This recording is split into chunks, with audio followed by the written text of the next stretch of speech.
back, relax, and enjoy as Don Tony gives you news and reviews from AEW. Welcome to the party! Oh my God! Those are coming, Sammy!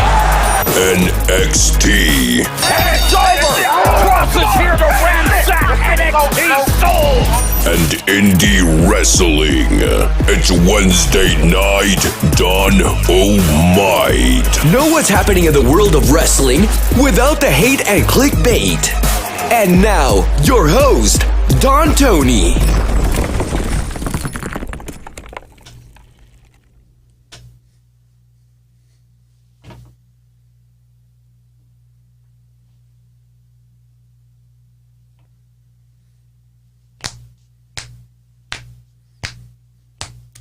Tempted me to do the Wham parody of Anthony Ogogo. No, maybe we'll do it later. Good evening, everybody. Welcome to Wednesday Night Dynamite.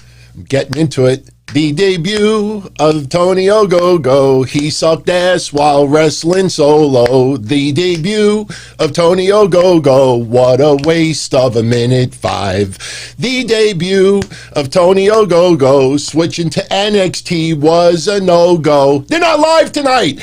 The debut of Tony Ogogo. Please go back to Tuesday nights. I know it didn't go off the way I wanted to, because I don't sit at my house before I go live with nobody around and go, the debut of Tony Ogogo. He sucked ass while wrestling solo. The debut of Tony Ogogo. What a waste of a minute 5. The debut of Tony Ogogo. NXT was... You get the rest. Trying to get myself in a good mood. Tonight's a little different. NXT is not on. Trying to change the channel to Channel Surf. And we got Fox News, Fresh Prince, baseball, Real Housewives of Ghetto Atlanta. Damn it. The debut of Tony Ogogo. What a waste of wrestling solo. Not going to do it again because people are going to get pissed off. Look, I had no problem with his debut. To me, the referee fucked it up, and the jabroni that he fought also. One punch in the stomach. Oh, it hurt. Because in wrestling, it's not supposed to hurt. Oh, a gut shot. I could see if he's like... And then the referee's like, ring the bell. Horrid, horrendous. Put that shit up on iTunes. Seriously, instead of playing the trigger thing, whenever somebody pisses me off, I'll just whip it out. And the more I do it, the better it'll go. The debut of Tony Ogogo switching to NXT was a no-go. The debut of Tony Ogogo. What a waste of a minute 5. The debut of Tony Ogogo. Don Tony, how old are you?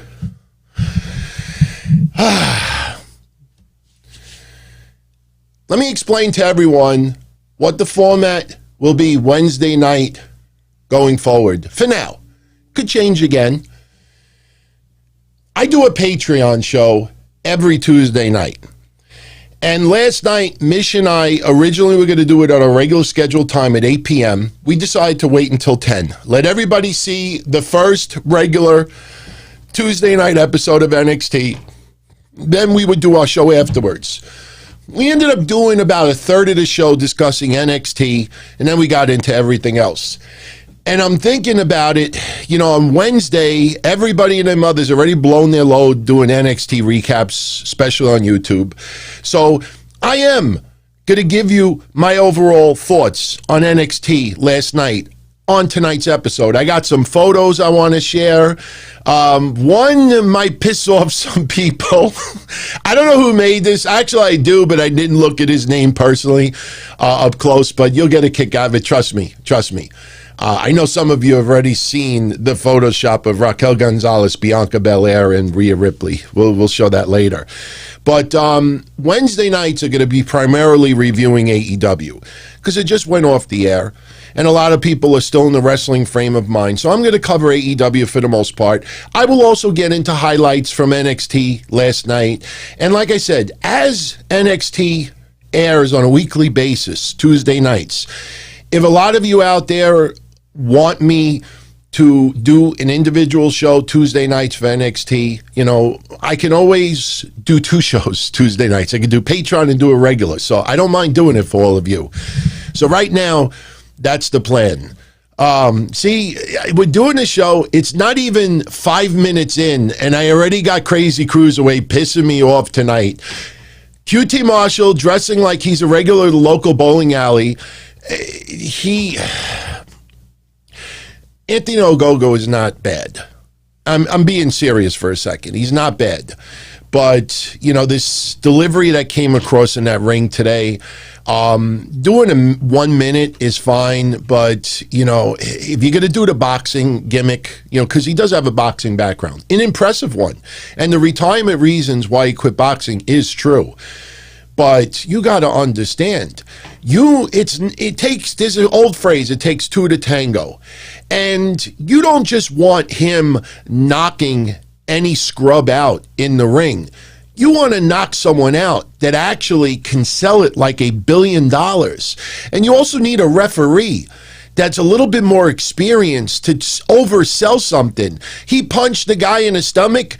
It hurts. And the referee calls for the bell immediately.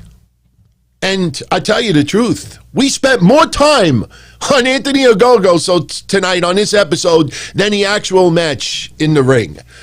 But I personally don't think that's going to go anywhere, honestly. I mean, look at the Acclaimed, Max Caster. They've been given a little bit more of the spotlight right now, but that took a backseat for the most part. Powerhouse Hobbs, he's fighting Christian next week. He's getting TV time. Number one, he's going to lose. And number two, they have done a horrid job with Powerhouse Hobbs since they put him in Team Taz. Brian Cage, is there like a torn BDL? Like his entire body is torn up? Why is this guy not wrestling on TV on a weekly basis? I mean, Ricky Starks, is he delegated to just getting knocked out of his shoes all the time? They have done a horrendous job, and now they want to introduce us to Who Dat's Army on regular TV. Please go to Tuesday nights. Stupid, man. They're trying to shove not 2 pounds of bologna in a 1 pound bag. They're trying to shove 3 pounds of bologna on a 1 pound bag. I mean, any of you that watched NXT last night, now, regulars out there, you know that I am a huge fan of AEW. But I'm one of those realists out there that's going to call out the dumb shit that I see. Because when you're on TV and you got $100+ million deal, and then your second the biggest promotion to the big game in town, WWE, it's $1 billion promotion, you expect a little bit more of, pun intended, an elite product displayed. And, you see all these people on social media that are getting like famous, just posting botches of AEW. And I understand WWE botches, also NXT botches. There was a couple of things last night in NXT I did not like at all. But with AEW, you don't feel like there's anybody really addressing this. I mean, and every week, and I've been saying this for a long time now, AEW has quickly turned into a repeat car accident, a car chase between a criminal and cops. And look, I don't want to get into that because obviously the disgusting news that came out over the weekend with that 20-year-old that got shot accidentally, I just blows my mind shit like that happens. But you expect better. You expect better. Jesus Christ. I was going to throw this out today, but I want to put 2021 and I want to just take MJF's name out of it. No, we deserve better.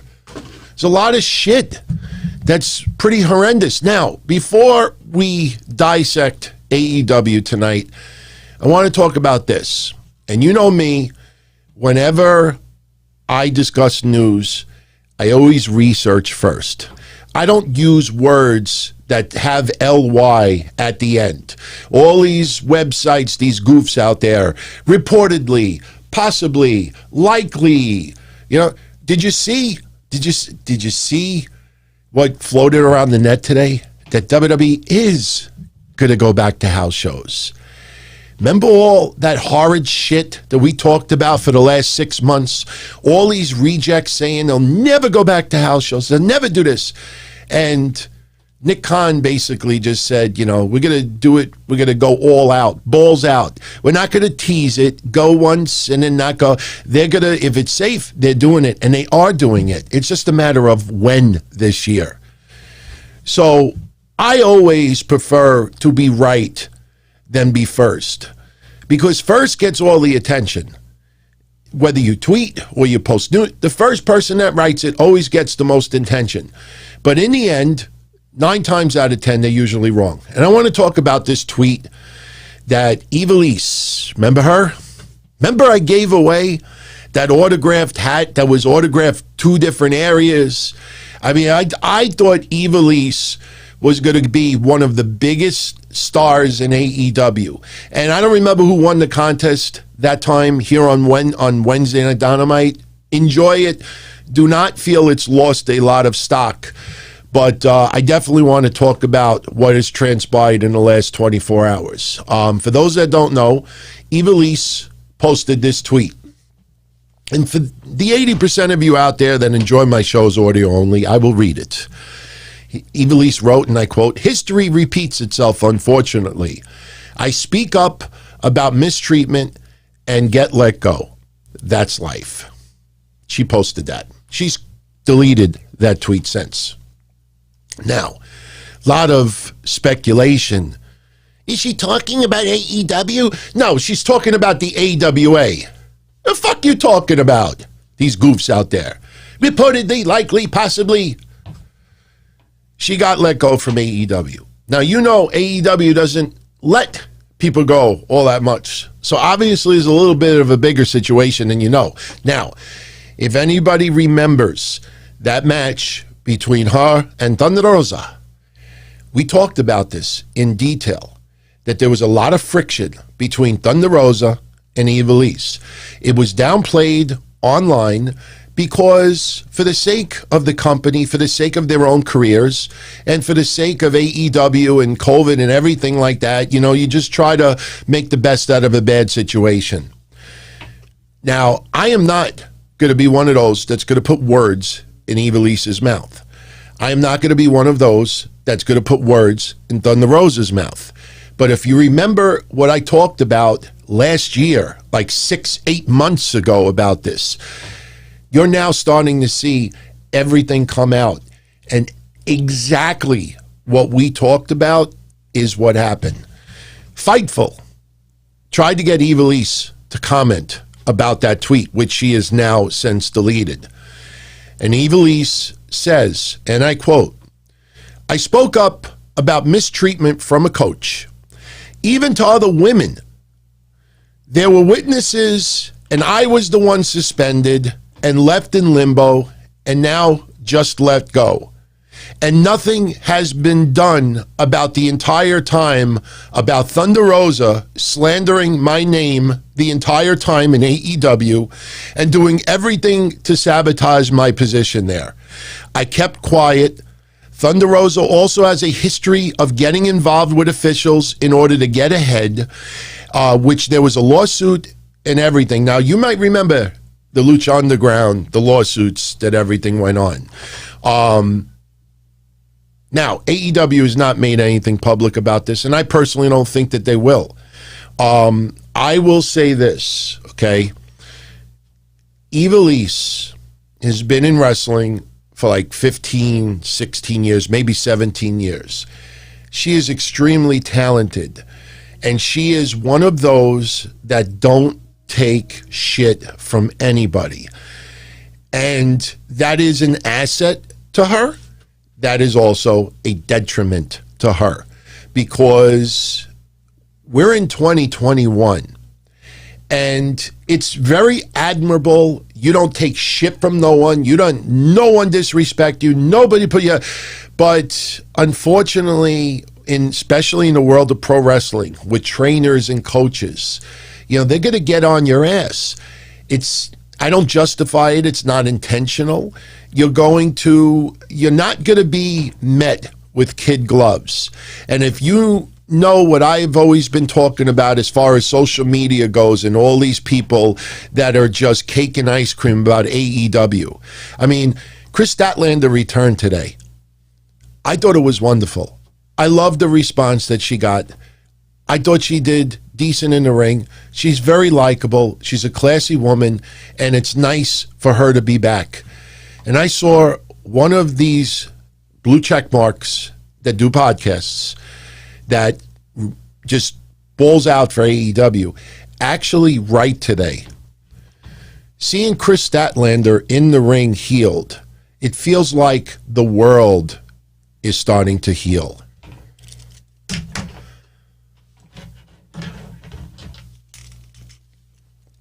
Kris Statlander returns to the ring and it feels like the world is starting to heal. My response to that? The debut of Tony Ogogo. He sucked ass while wrestling solo. The debut of Tony Ogogo. What a waste of a minute 5. The debut of Tony... Fuck are these people on? How do these people get blue check marks? I'm kind of jealous now. I'm serious. I'm tempted to start doing the same shit they do. Just so I could get a trillion people, epic, unbelievable, this is and that. God, seriously, I think Kris Statlander, the planet that she's from, I think it's more sane than some of the crap I see online. So with Ivelisse, you're not going to be met with kid gloves when you're dealing with trainers and you're working for a wrestling company. It's not the real world. People try to portray it that way. And, it's a shame that this did not work out. She has a history of speaking up. She has a history. She's one of those. She don't take no shit. I kind of find fault in AEW for this because we talked about it well over a year ago about Ivelisse and her personality and how she is. You hire Ivelisse for your company, and she is one of the more talented women in wrestling. And you remember where she came from, and she could have been involved in some pretty big storylines in AEW over the last year and a half. You have to know going into it, Ivelisse, really talented, but you know what? She don't take no shit from anyone. So, you gotta walk kind of like on tippy toes a little bit. So I think AEW's, ignorance. And I'm not saying Ivelisse is a huge problem, but she's one of those that, she's not going to take shit from anybody, and she's going to speak up.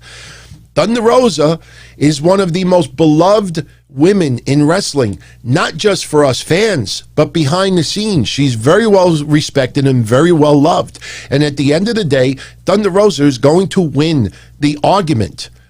So Ivelisse, I admire her, and I admire her just standing tall and not budging and not taking bullshit.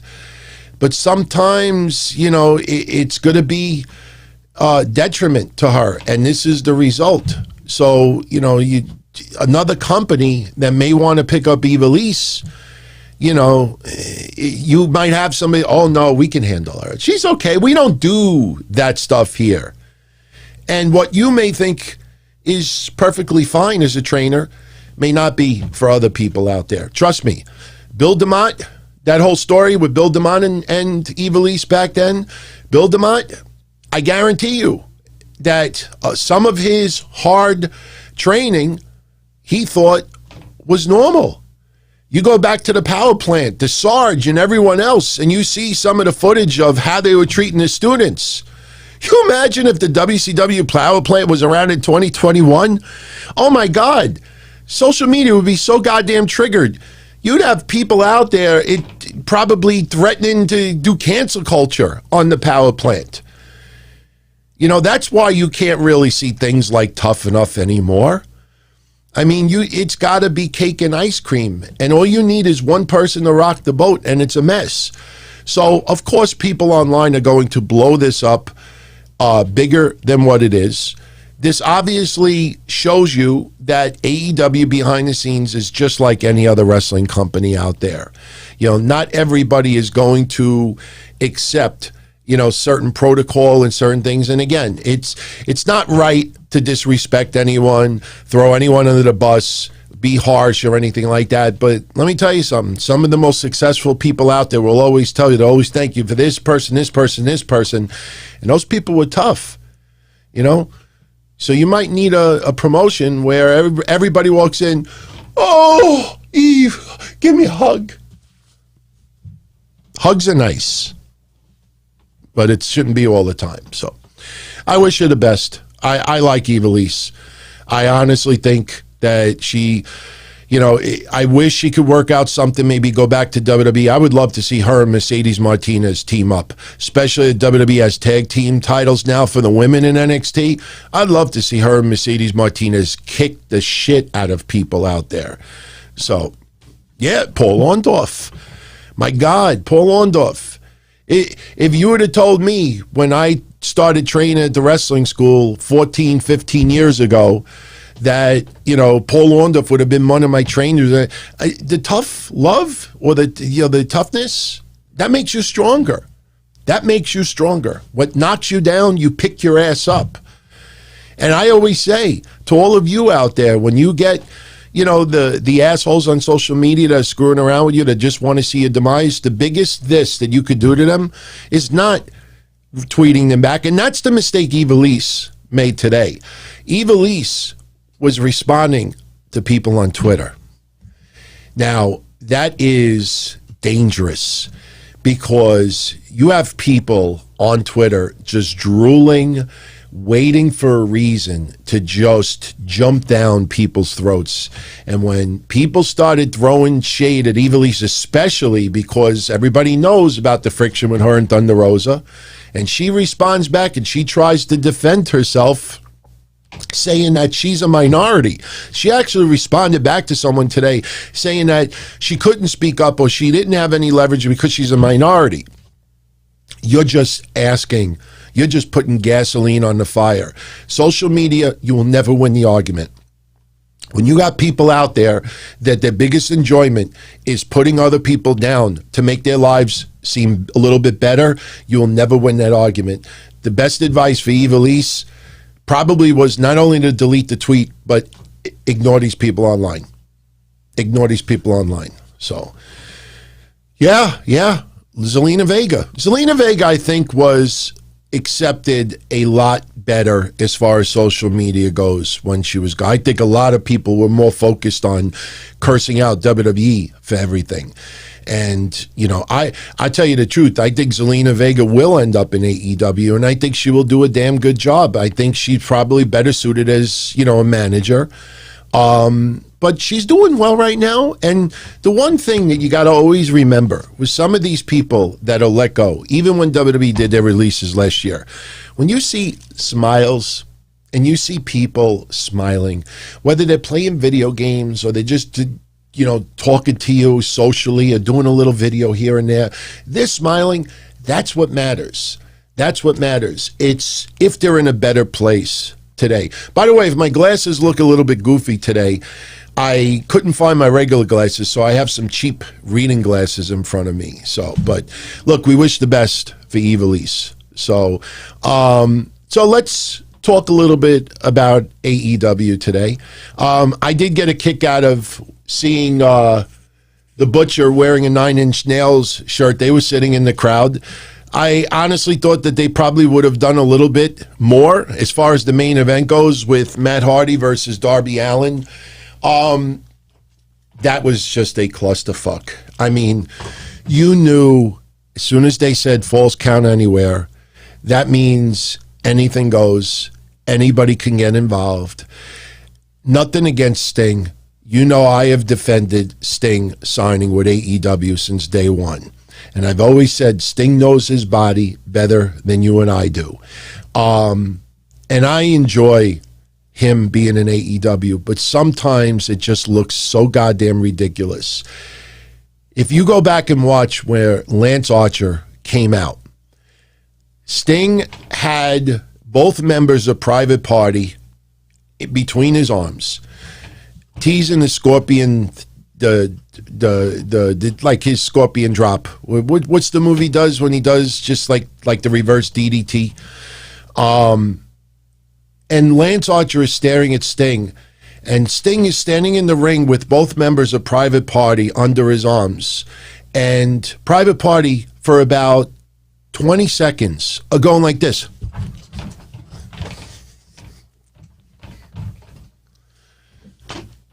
It was so stupid. You're talking about two guys from Private Party, not two 50-year-old cripples, a Scorpion death drop. Thank you. Just go back and watch it. I mean, I know we're not supposed to be focused on them. We're supposed to be focused on, Lance Archer stand down with Sting. I wonder what that's going to come about. And they're just in his arms, and you could see he doesn't even have a grip, and they're like this. It was horrible. It was horrible. And sooner or later, if everything is a car accident, nothing is a car accident. If everything is a car chase, nothing is a car chase. I like AEW. I think AEW tonight might end up doing like 950,000 viewers. They could possibly even break 1 million. I think 940 might be realistic, but every week there is a clusterfuck. And the Inner Circle and the Pinnacle stuff is fine. But you look at everything else going on, everything is a clusterfuck. And car accidents, we can't help but watch. Car chase, I talked about it before. It happened to me many times. I come home for lunch. I turn on the news. There's a helicopter recording a car chase on a highway. I'm just watching. Meanwhile, I'm supposed to be back in my office. And, we want to see if the car loses control and flips over 10,000 times. It's a car accident over and over and over again. It's anarchy. It's a clusterfuck. And right now, it's fine. But believe me when I tell you, you do that for 6 months straight, there's a reason why AEW's numbers kept going down and down and down and down and down. There wasn't must-see TV on all the other channels the last 6 to 8 months. It's not just COVID, because COVID's been around for 16 months. So, Lion, they have bookers. They have bookers. They have a lot of people working backstage doing the writing stuff. You're not going to bring in any one person that is going to override the Young Bucks, Kenny Omega, Chris Jericho, Tony Khan, and the list goes on and on and on. QT, Marshall. This is a team effort. You're not bringing in one person to rock that boat. Their numbers are not bad. Their numbers are not bad. And if they're not bad and they don't feel it's broken, there's no reason for them to fix it. This is not changing anytime soon. So enjoy it. As we get back to live fans in attendance and they start touring and wrestlers are able to work a little more, then we will see things change. Look at Miro. Miro cuts a promo today. Kip Sabian doesn't show up. That's the storyline. Where are you, Kip? I'm going to move on with or without you. That's the storyline. Seriously? You think Miro is going to somehow get in the world title picture right now with Kenny Omega? They have Hangman Page ranked #1 right now. Ooh.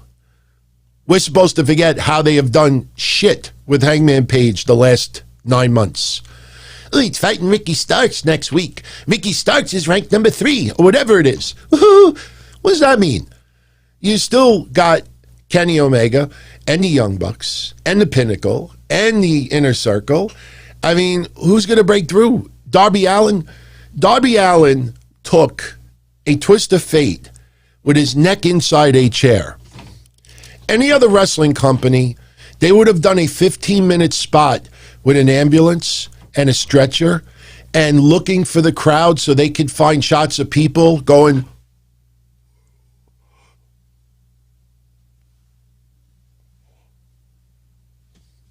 he kicks out at 2. Come on, man. Seriously? I understand Darby Allin is a tough son of a bitch, and he can wipe off pain, but it gets to a point. It's like a horror film. You cut Jason's nuts off, and somehow he survives. You blow his brains out, and he still survives. You stab Michael Myers, shoot him 3 times, falls off a 3-story building. He survives. He's drowning in water. He survived.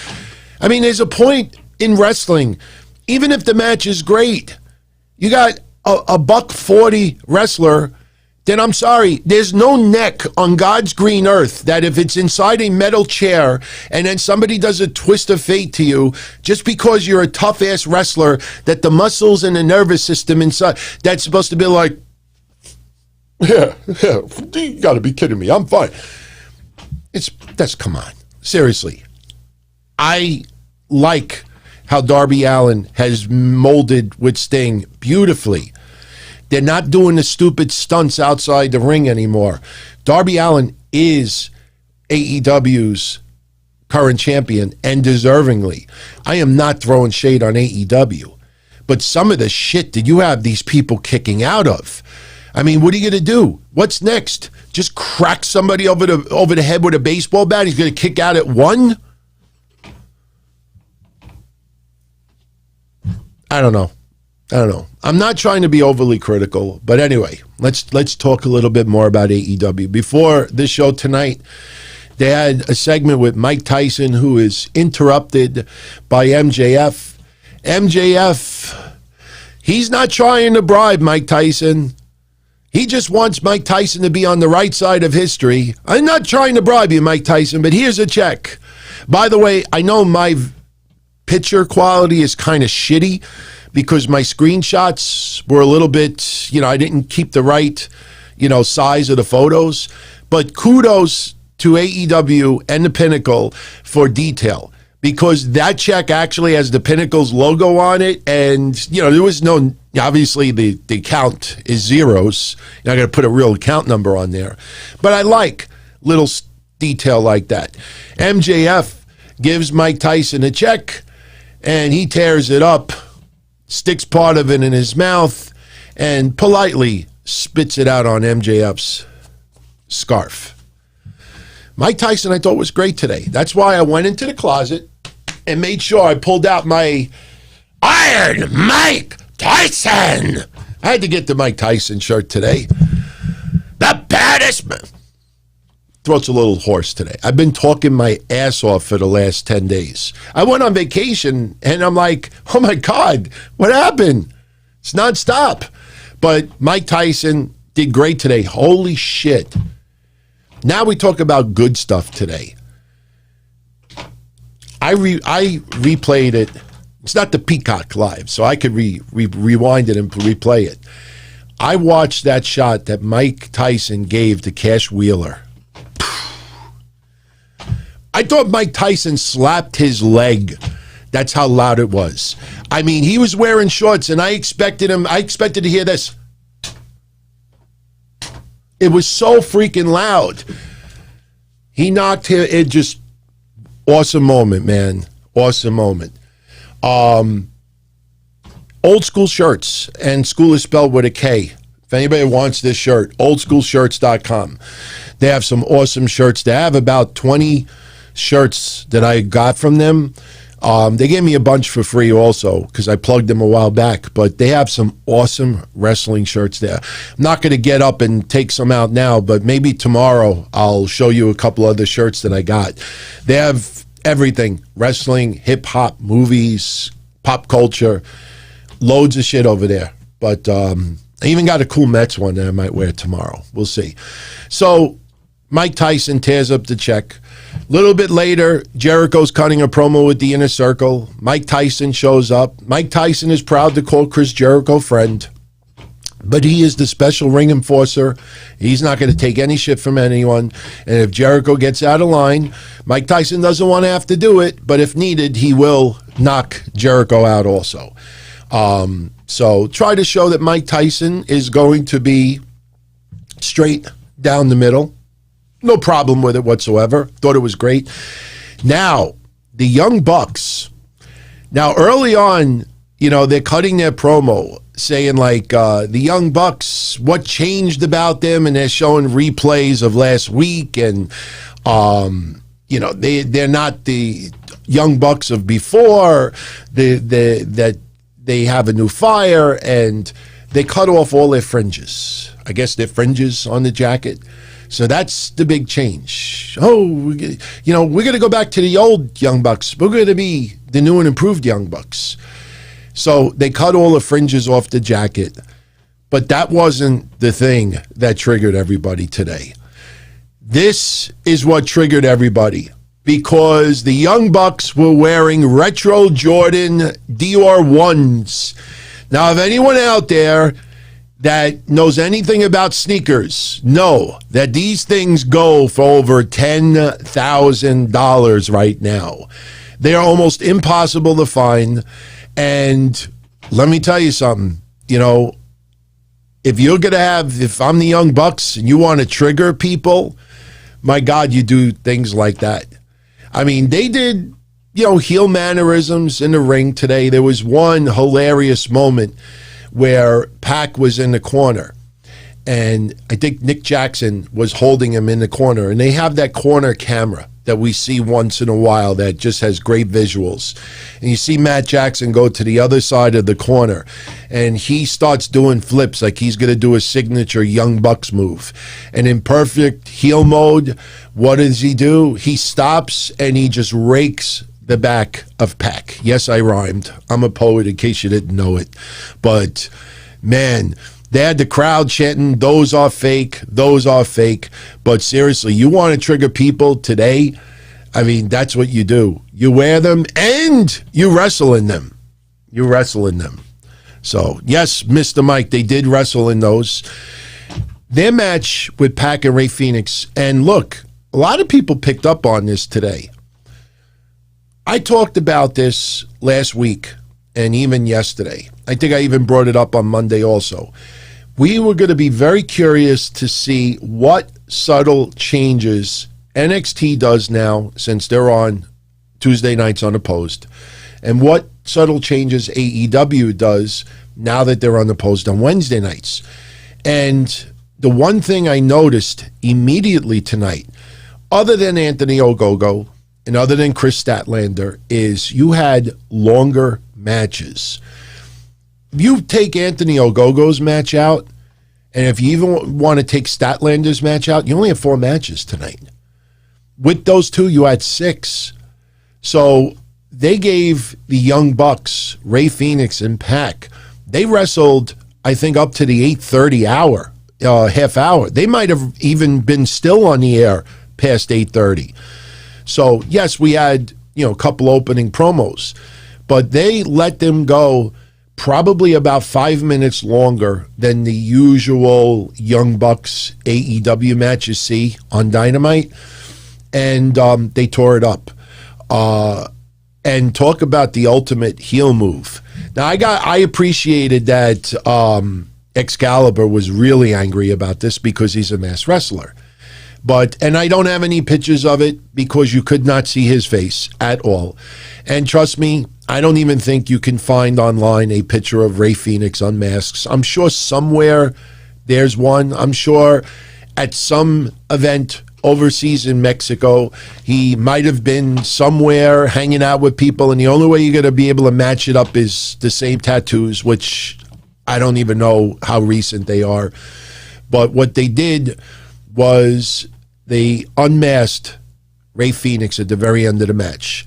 So Rey Fenix, now tonight was pre-recorded, so So they had the perfect camera work to switch to the side camera, so there was no shot whatsoever of his face being exposed on TV. And with Rey Fenix putting his hands over his face. Now, obviously, you have your hands over your face. You can't see. You're blocking your eyes. The Young Bucks with the double super kick, and Rey Fenix is pinned. They retain their titles. Benjamin says Mexico isn't overseas. I always say overseas, outside of, my neck of the woods. So it's just force of habit. But there's a lot of discussion in the chat room about the shoes. But I liked the Young Bucks' change of attitude. Everything last week with the Jon Moxley stuff, to me, was very messy and sloppy. When they cut their opening promo tonight saying, why did they do what they did? Because they chose family over this and over that. I'm not going to complain, but I have to just mention this. The whole storyline of the Young Bucks and Kenny Omega, even after that pay-per-view, after Kenny Omega screwed Moxley. Remember Kenny Omega? They filmed him walking like 80 yards to a car, and he's saying to the Young Bucks, are you with me? If you're not with me, that's it. I get in this car and you're not with me, that's it. The whole storyline for all of these months, what was it, October? November? I mean, all of this was all about family in the first place. So for the Young Bucks, to throw that out there now, it's kind of stupid because the whole storyline was, you with family or you're not? And they turned their heads and they said no, over and over and over and over and over and over and over and over and over. And by the way, where the fuck is Moxley tonight? Some of these storylines, unfortunately, have to continue every single week. Once in a while, you can take a week off. The thing is that Moxley didn't get obliterated last week, that he shouldn't have been on TV this week. But this is what happens too often with AEW. They think that they could skip a week or two with some people. And honestly, it just really, really, puts a lot of holes in a lot of what they're doing. I mean, Moxley should have been in storyline trying to attack these guys tonight. And no. So the Young Bucks get the win, and they keep their titles. Now, the big question is, who is next on the agenda for the Young Bucks for the tag titles? Oh, please don't tell me it's going to be Best Friends. Seriously. Nothing against Best Friends, but please don't tell me it's going to be Best Friends. Because then you realize that the Young Bucks are not losing those titles any time soon. And now you look at the tag team division, the Butcher and the Blade. I mean, as much as we kind of started appreciating them, enjoying them a little bit, I mean, they're sitting in the crowd, just looking kind of goofy, with the exception of the shirt. Private Party, the Acclaimed, the Inner Circle, they're not fighting for any tag titles anytime soon. They're with the Pinnacle. Do you realize now with this Pinnacle Inner Circle storyline that FTR is not going for any belts anytime soon? Pac and Ray Phoenix just got a shot. They had just as much of a chance winning as Drake Maverick and Killian Dane did last night. Shout out to VJ. What's up, my brother? VJ says QT Marshall. Oh, that's Cruiserweight. Cruiserweight, you pissed me off with the QT Marshall stuff. Devin M says AEW should have stayed with a smaller roster until year 3. Too many people. Don't have to push everyone, but giving everyone credibility is hard. Dude, I agree with 90% of what you're saying, but they have AEW Dark and AEW Elevation. Now, I ask you sincerely, for everybody tuning in, post it in the comments section, because you could type as long as you want. Tell me if AEW Elevation feels anything different than AEW Dark. You have an extra show where there's no reason why one of the titles that they have starts getting focused on one of those secondary shows. I mean, with the women's division, my God, I think everybody can honestly say now, even with Thunder Rosa, if she even signed exclusively with AEW, NXT destroys AEW in the women's division. Chevy Nova, that's the best you could do with Kris Statlander's return tonight. Chevy Nova, Amber Nova, whatever her name is, she's not bad. But they're not going to give her any offense to go up against Statlander. So I agree with you, but they have 3 shows to be spending people on. You're not going to use some people, leave them off of Dynamite completely and keep them on Dark or keep them on Elevation. Elevation could be kind of their NXT. I know it's not a separate promotion with titles, but that could be where some of the wrestlers that are this close of getting put up on the main roster that they focus on. But you're not going to do that. The tag titles have a stranglehold with the Young Bucks now. Kenny Omega has a stranglehold on the heavyweight title. Shida, no one seems to be a threat. I know people think Britt Baker is in line to be the next women's champion, but other than that, what do you really got? The women's division is an absolute mess. Shida is finally going to defend the title on Dynamite next week against Ty Conti.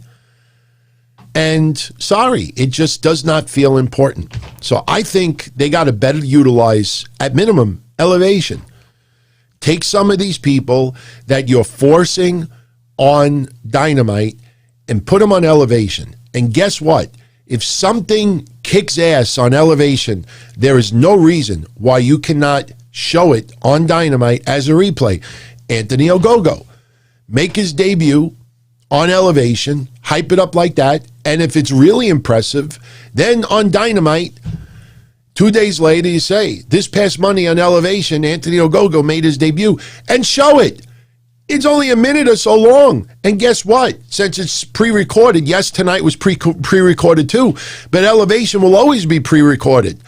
So you could fine-tune it to always look a hell of a lot better than what it is. And they don't do that. They don't do that. I mean, Britt Baker cutting a promo today, talking about how, because Red Velvet lost, and I'm this, I'm that. I know it's only a minute or a minute and a half, but it's pointless. It's pointless. Some of what they put on TV is just pointless. VJ, why did Bald Buck dressed as... can't answer that, VJ. Can't answer that. I don't even know how to even describe that. Look, you want to compare him to other wrestlers, that's fine. And I love you, VJ, but honestly, I don't even know how to answer that. Sorry. I honestly don't.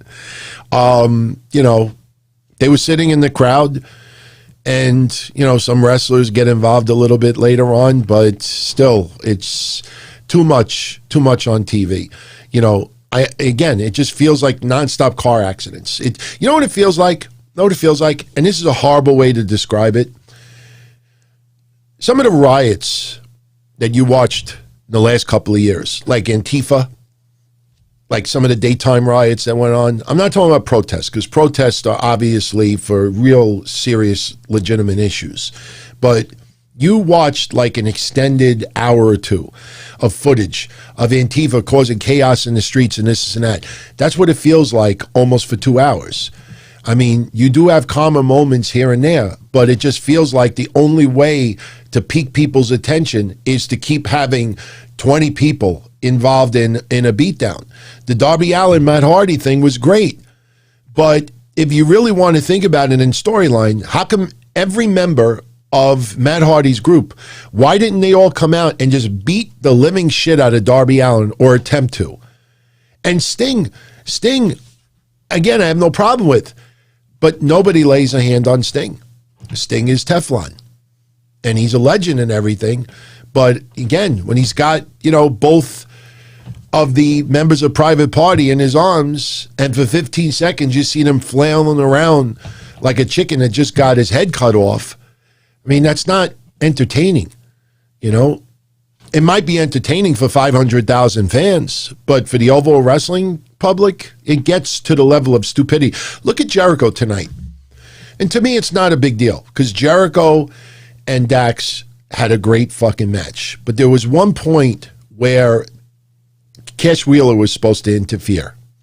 And if you watch it closely, Jericho literally drags Dax by Cash Wheeler, so Cash Wheeler could cause interference. Go back and watch it. you see, I mean, the fact that Jericho had to do that at all is ridiculous. But Jericho could even say, and look, any veteran out there could, because you're so into the match, you don't realize certain things that are going on around you. I personally don't think Dax realized, what Cash needed to do at that particular moment.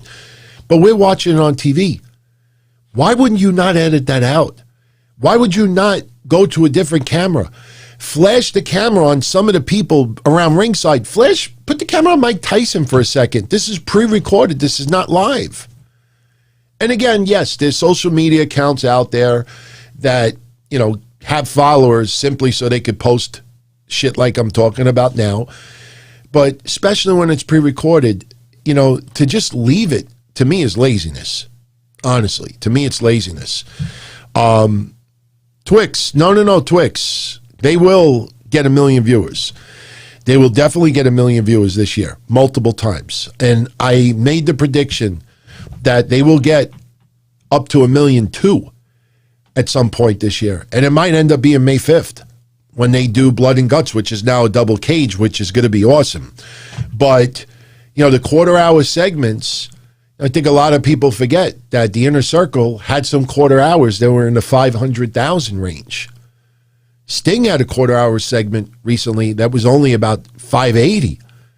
So overall, you might get 1 million viewers, but you start seeing consistent drops in certain viewers because of specific storylines. I mean, come on. That's why Jericho stopped calling himself the Demo God, because they couldn't back it up with the ratings. Unopposed now, the numbers will be better. No question. You're not going to get into those terrible, quarter hours unless you got some serious problems in AEW. And overall, AEW is set. AEW is fine. They ain't going out of business. And as we get more out of COVID, things will get better. But, there's still a lot of issues that need to be addressed. Because you know why? You can't excuse COVID as for not growing. Because trust me, I mean, I'm not comparing me to them, but there's a lot of companies out there that have grown since COVID started. I mean, Impact Wrestling, I actually think, is doing better now. And they have grown a little bit. Some of their ratings have been shaky, but I think Impact Wrestling overall has grown a lot better compared to a year ago. A year ago, what were we consumed with? Wrestle House? Everything. Wrestle House. It was funny for 2 weeks, and then it wore out its welcome. I think some companies have taken COVID by the balls and have done a lot of good with it. Especially that people are home and can't do the things that they normally would do on the outside. No reason why those fans should not be tuning in to Tuesday and Wednesday night wrestling. So we get Jade Cargill versus Red Velvet. They focused on Red Velvet being undefeated. I think in the last 7 matches she's had on 9. Jade Cargill has only had 4 matches total. This was a fun match. I like Red Velvet. And I think Red Velvet quietly is starting to really get a lot of stock behind her in AEW. She's pretty damn good. I mean, there was a lot of pressure put on her replacing Brandy. And that's a blessing in disguise because, with all due respect to Brandy, I'm not one of those that knocks her. She's, I don't have any issue with Brandy Rhodes. But Red Velvet is a step above Brandy in the wrestling department. And Red Velvet backed it up when she teamed up with Cody. Now she's got more eyes on her, and she's backed it up in the ring. She lost today, but it was a fun match. Jade Cargill getting the win. Jade Cargill, obviously, she is being very, slowly seasoned to become the next big thing. You try to compare her to women of yesteryear. It's hard, man. To me, it always feels like the Lex Luger gimmick with her, the narcissist. but she can go in the ring. She's not bad. She obviously needs a lot more time. You do not, shoot Jade Cargill to the top simply because she's got an incredible look and she keeps improving her physique and she's got this aura about her. She's got this aura about her. You do not, pardon my language, you do not fuck with Jade Cargill. But at bad loss from Red Velvet, I disagree, Sam. I disagree. Red Velvet has been on a roll. And look, she's not going to be pushed to the moon right now either. But look at Ty Conti. I think most of us agree that Ty Conti is very, very talented, and we have no problem. In fact, I'm looking forward to seeing her against Shida next week. But Ty Conti, they really have not pushed all that well either, up until 2-3 weeks ago. Suddenly she's out there and Shida is rooting for her, and like, oh, okay, we see what you're trying to do. Ty Conti is next in line to take on Shida for the title. Now, today it was made official. Question is, once this match comes and goes, what happens to Ty Conti? Do you feel like Ty Conti had any serious build over the last 6 months? No. We were wondering more than anything, why aren't they using him more? Look at Nyla Rose. Whether you like Nyla Rose or you don't, Nyla Rose has substantially improved compared to a year and a half ago. And they throw her on TV for a week or two, and she's gone.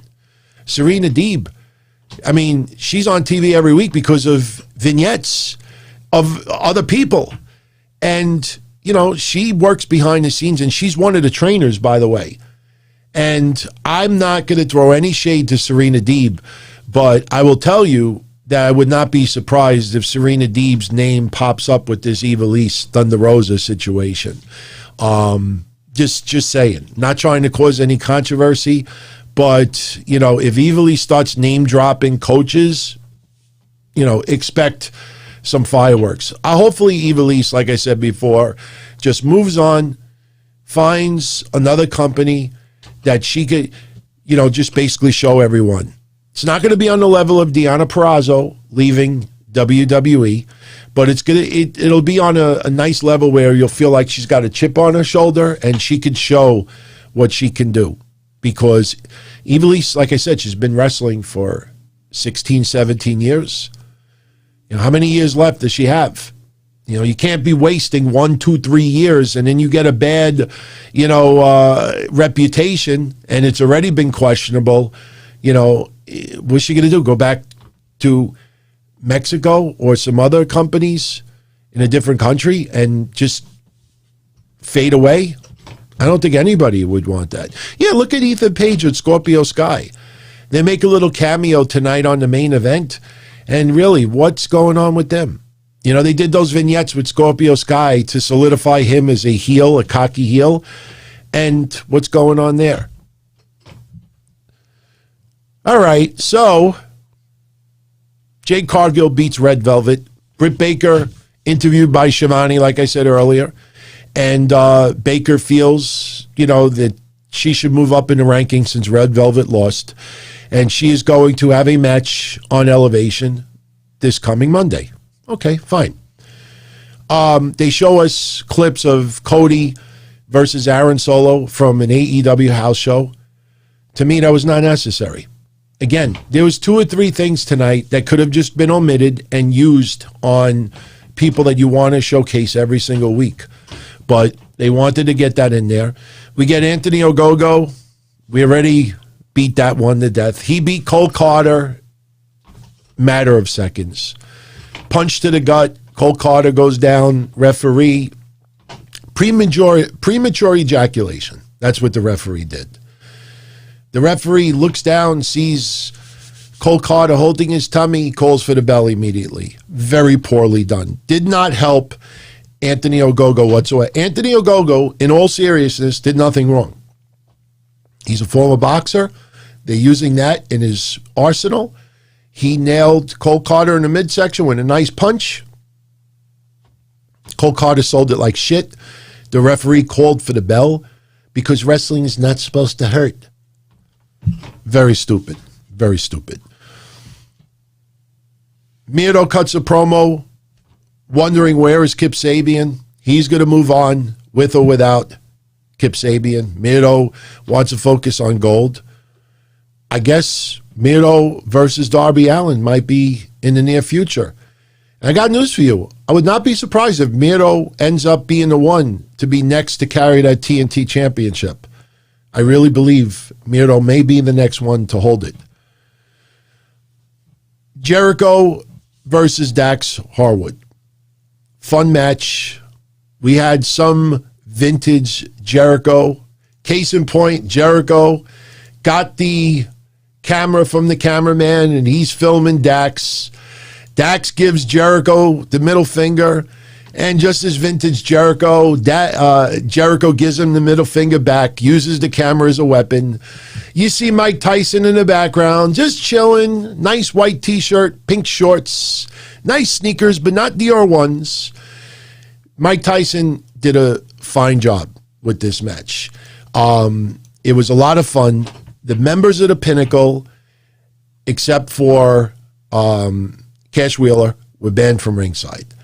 The members of the Inner Circle, with the exception of Sammy Guevara, were banned from ringside. Okay, you want to play semantics, they're banned from ringside, but they're allowed to brawl on the stage area. So all the members come out. We have a flat-out brawl. And in the end, Jericho gets the win. We had some interference by Cash Wheeler. Sammy Guevara, getting involved as well and trying to minimize Cash Wheeler's interference. We had a couple of teases. There was a pen that was involved, and Mike Tyson at one point, he grabs the chair away. Jericho wanted to use it. Dax wanted to use it. Tyson trying to play it down the middle, but there was one point where the baseball bat got involved. And Cash was going to, I guess, hit Jericho with the bat. And Mike Tyson catches Cash. Cash backs off, he's not going to do anything. And he teases that he's going to swing the bat at Tyson. Tyson knocks him on his ass. And that looked phenomenal. It looked like it hurt. And if he legit connected at all, and there's even the inkling of a little mouse anywhere, that should be all over AEW social media. Sam says Blood and Guts should be a pay-per-view because they could have 3 matches. Yeah. But when you have a $155 million TV deal with TNT, you're going to get pay-per-view quality matches on regular TV.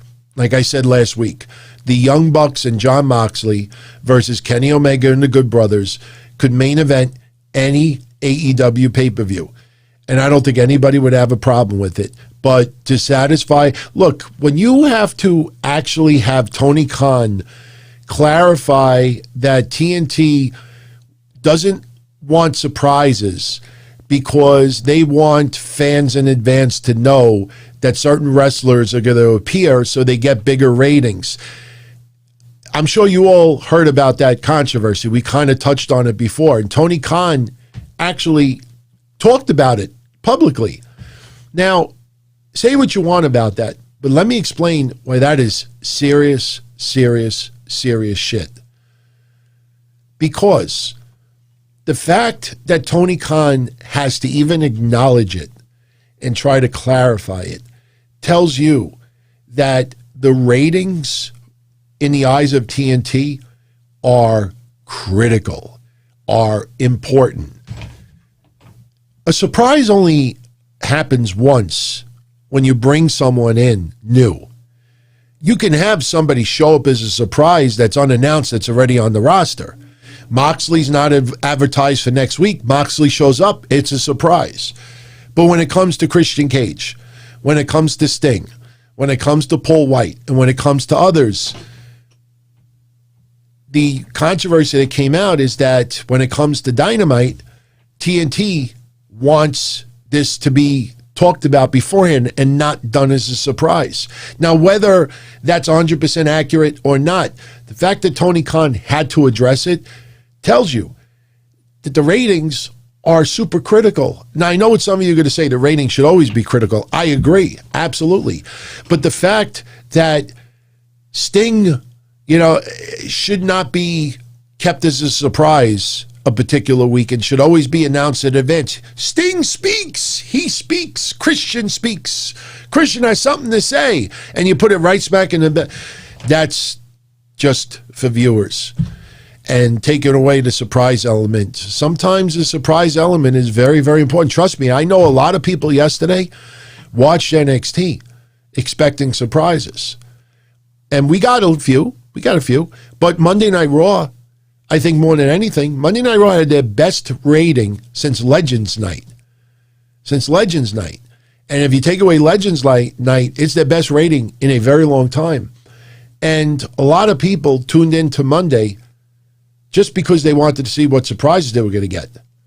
And we get the Viking Raiders, and pretty much that's it. Retribution turned and attacked Drew McIntyre.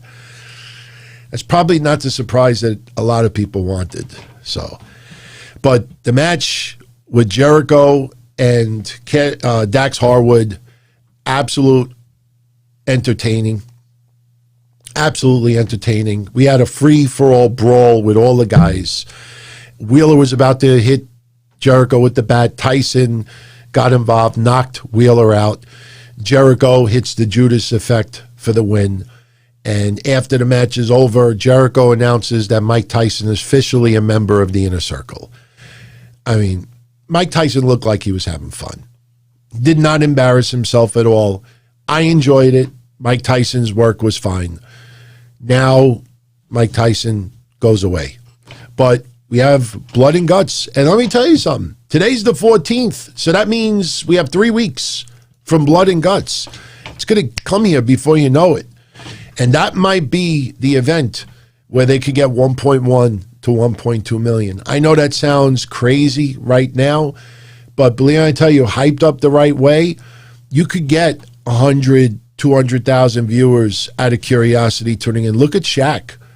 I mean, Shaq's match had like 300,000 viewers more than what they normally get. A lot of people were tuning in for the curiosity factor, and Shaq is not even a wrestler. Sure, because he's not a wrestler and because of who he is, that generated a lot of eyes that aren't typically wrestling fans. Who knows? I know, Austin, I like your idea. I am Mike entering the ring, but I don't see that happening. You have all the look, what I don't want to see happen, remember, there's 5 members of Pinnacle and 5 members in Inner Circle. But Pinnacle, it's 5 members, not including Tully Blanchard. So what I don't want to see happen is I don't want to see Tully Blanchard put in this match and Tyson on the opposite side. Because if you make it 6-on-6, that means Tully is in the match, and obviously somebody needs to be in the match on Jericho's side. And I don't want, when you use Mike Tyson in wrestling, you use it for individual moments. If he's involved in a double cage blood and guts match, you're not going to see a Pat McAfee. You're not going to see a Bad Bunny because Tyson is not going to spend time training for a match like that. He's going to wander around and it's going to look terrible. So, but I don't think that's going to happen. I think it's going to stay straight up 5-5. And you know what? They should do something where Tully Blanchard is like locked in like a little sub cage or is, handcuffed outside or something. You could do something with Tully Blanchard that way. Twix, do I want to see Sting versus Lance Archer? No. Sting did a wonderful job. AEW did a wonderful job with the cinematic brawl, the street fight, whatever that, the fight they had with Sting and Darby Allin versus Brian Cage, Ricky Starks. I just don't see Sting having a match on live TV anytime soon. And if it happens, it's going to be a wrestling move here and there. A death drop, scorpion death drop, the scorpion, put on the scorpion lock. I don't see him having matches on live TV, let alone Lance Archer.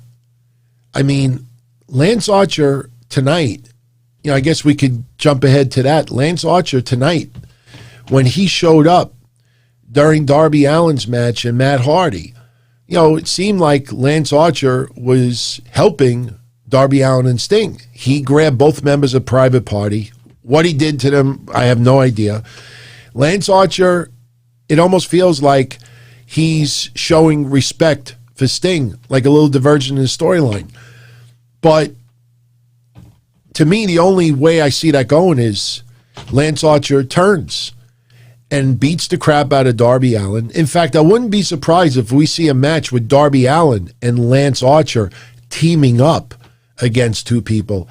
I don't want to say Brian Cage and Ricky Starks, but I would not be surprised if you had Darby Allin teaming up with Lance Archer, and they take on Brian Cage and Ricky Starks, and then Lance Archer turns on Darby Allin and beats the living shit out of him. And this leads to Lance Archer versus Darby Allin. The problem is, if you do that, then what happens with Miro? Is he going to just be cutting promos for the next 6 weeks? I mean, so that's the problem. You don't want to have too many people being portrayed going for the title at the same time, because that's not going to happen. Lance Archer should have a championship by now. Lance Archer is my favorite AEW wrestler right now. And that little shift in his character about a month ago, to me, was just foolish. It was just foolish. I know it's for something for them to do. It's a storyline, but it really was just totally unnecessary. They organically got a lot of people behind Lance Archer, probably unintentionally. And Lance Archer overall is a really good guy. He's really, really sociable online. Just mingles with a lot of people. He's a good guy, but it just felt way too forced. Reminded me when Braun Strowman was getting cheered with the feud with Roman Reigns, and WWE needed to force the narrative that Braun Strowman is the heel, and he turned on the fans and threw insults out there. I've done the impersonation 1,000 times before. It just felt way too forced. Kevin Milwaukee says, I just booked the territory right there. Yeah, that could end up happening. Don't be surprised if it happens. But Matt Hardy losing to Darby Allin, it was a fun match. Darby Allin, here's a little tidbit. Jim Ross kind of touched on this earlier, but I did a little research too. I don't remember the exact dates, but I think I'm right on this. Darby Allin's birthday, I believe, is January 7th, 1992. 1992. Yes, January 7th, 1993. I think Darby Allin's birthday is January 7th, 1993, which make him 28 years old. Matt Hardy's pro wrestling debut, I believe, is October 15th, 1992. Yes, Matt Hardy's wrestling debut is October 15th, 1992. Darby Allin's birthday is January 7th, 1993. What that means is that Matt Hardy's pro wrestling debut, Darby Allin wasn't even alive yet. That's pretty impressive. And, it's another thing, too. Darby Allin's 28 years old. I think a lot of people out there think he's like 22, 23. He's getting close to 30. That's not a bad thing right now, but he's not, a spring chicken as far as, in-ring goes. And the match was great. The match was... Wait, you want me to do the impression? But just like all of you, I hate Roman Reigns. See, I can't do it on a non-Raw night. But I could do the train. Thank God they didn't do that Monday.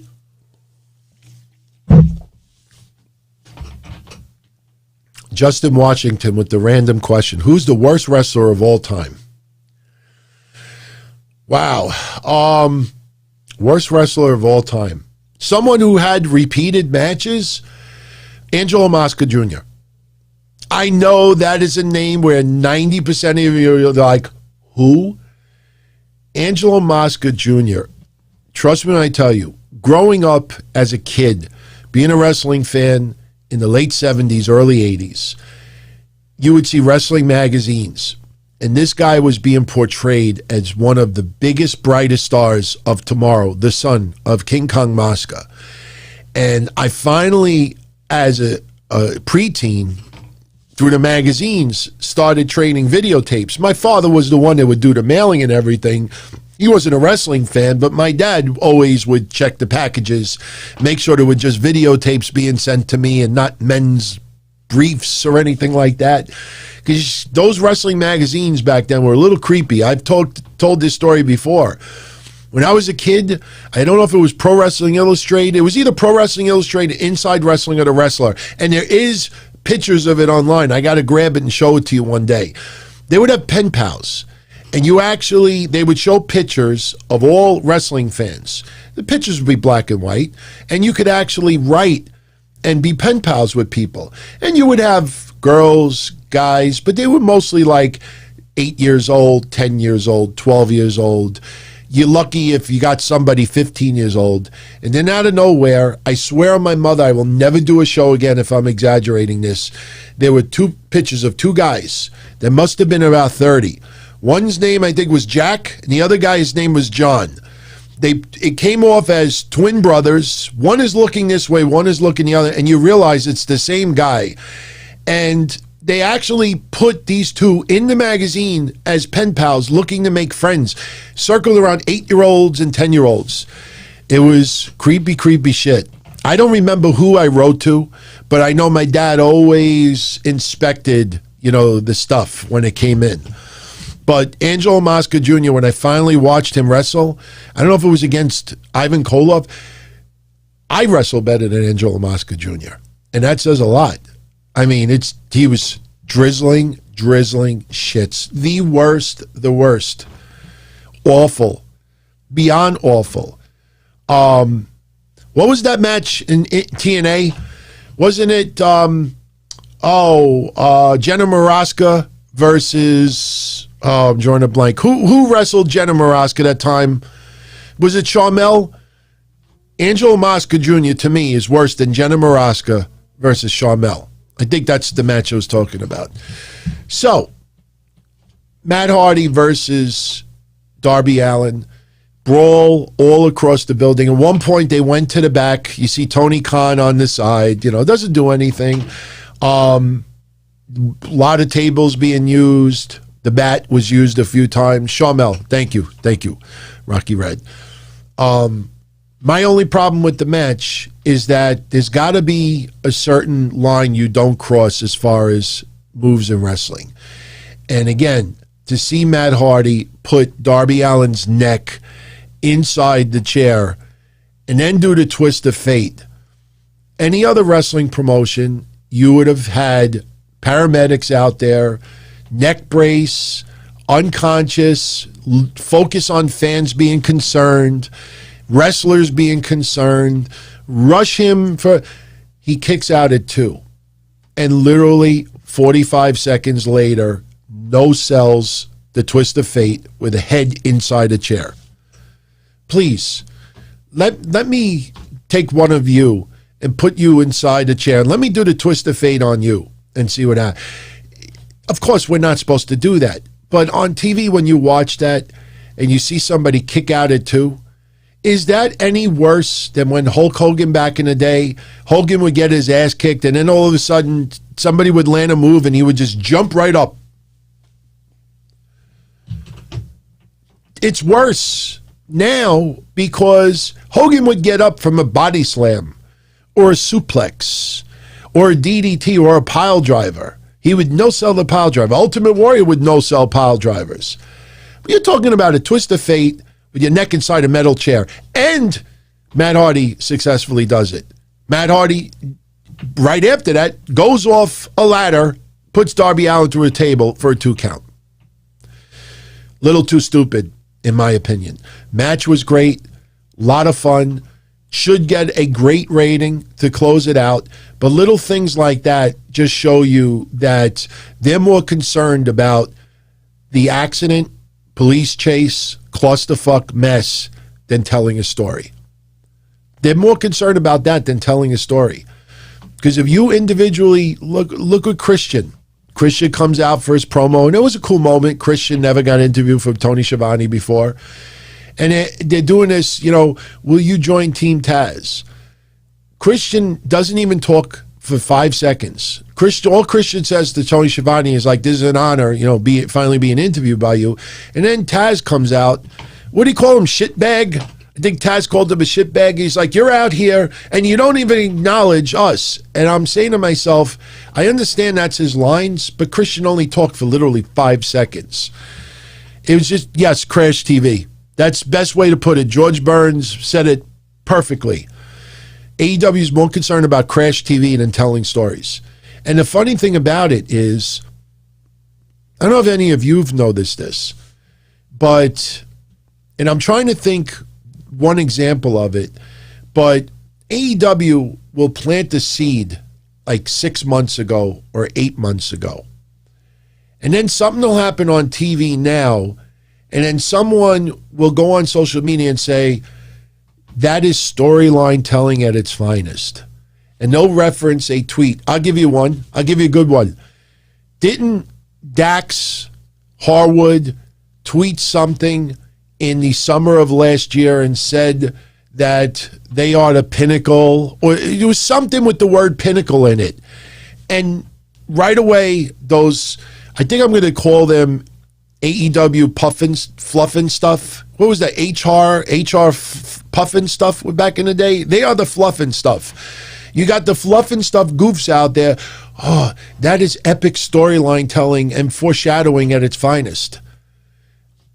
Even if the seed was planted back in the summertime of last year, just because you drop it or you have a piss poor time telling that story over the last 8 months doesn't mean that seeds were planted. Or if you plant the seed, all right, summertime, you live in your house, you got your backyard. If you plant seeds in the summertime and you water it every week, you give it sunlight every week, and or let's say you plant it in February, you give it water every week, you give it nutrients, sunlight, and you take all the necessary precautions, by summertime, oh my God, it's starting to sprout, and it's wonderful. Trust me when I tell you, if you take those seeds and plant them in the ground in February, and then you do nothing until July, if nothing develops or sprouts, if you didn't take care of it, that's not planting at its finest. HR puffin stuff. Don't ask me why I even thought of that. I must have had like a weird dream the other day, because I woke up and I just thought of HR puffin stuff. Don't ask, I have no idea why. But planting a seed and teasing it all this time, that's different. MJF in the Inner Circle, it felt like seeds were being planted. The stuff with Sammy Guevara, that's fine. But this other stuff, there's no seeds planted. But in the end, Matt Hardy loses. Very cool moment. If you turn all your noise off on the TV and you listen closely, Darby Allin laying on top of Matt Hardy after he got the pin, you hear Darby Allin thanking Matt Hardy.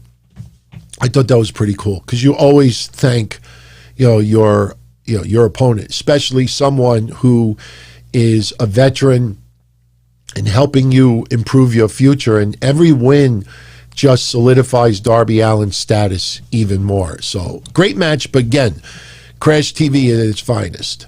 One match that we definitely need to mention, as I said earlier, Kris Statlander made her return, beat Amber Nova. Nice reaction from the crowd, chants. You could see Kris Statlander was legitimately touched by it. I like Kris Statlander. I mean, I know there's some, moments, video moments out there, her and AEW, the dive outside the ring, nobody there. Only time will improve her work, and she is talented, and she puts in the time. Kris Statlander, barring any horrible injuries in the future and an attitude change, I'm not talking about on TV, I'm talking behind the scenes, Kris Statlander has a bright future on TV. Nice to see her back.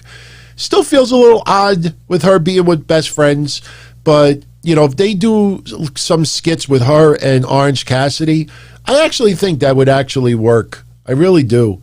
But, nice to see Kris Statlander back on TV. So, Amber Nova, she's not bad. You could go on YouTube and see a bunch of footage with her. She's actually pretty good. But, obviously, she's right now just considered as enhancement talent. So, next week, Hikaru Shida versus Ty Conti for the Women's Championship. Powerhouse Hobbs versus Christian Cage. I guess I should finish what I was saying about Christian. Christian comes out there. He basically has an open contract.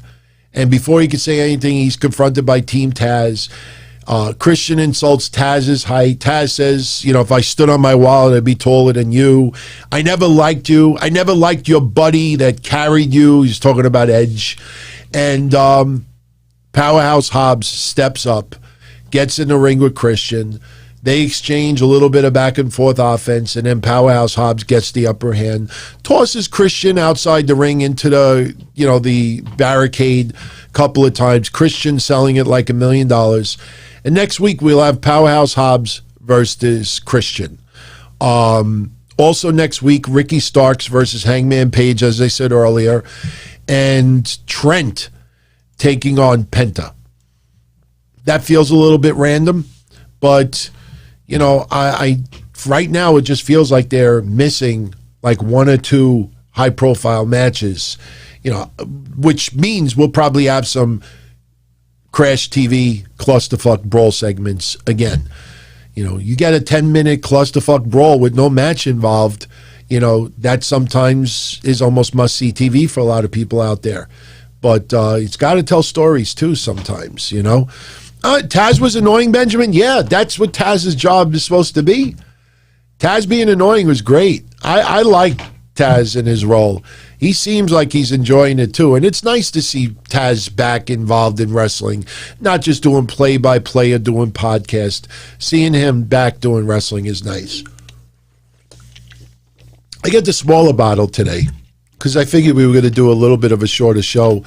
And obviously, I'm not going to spend a lot of time on NXT because by now, everybody's done their recaps, and we did one yesterday too.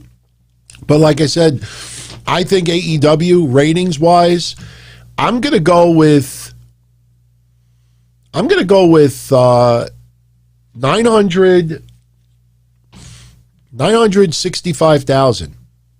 I want to say 944. But, I'll settle in the middle. I'll go 955. I'm going to say AEW does 955.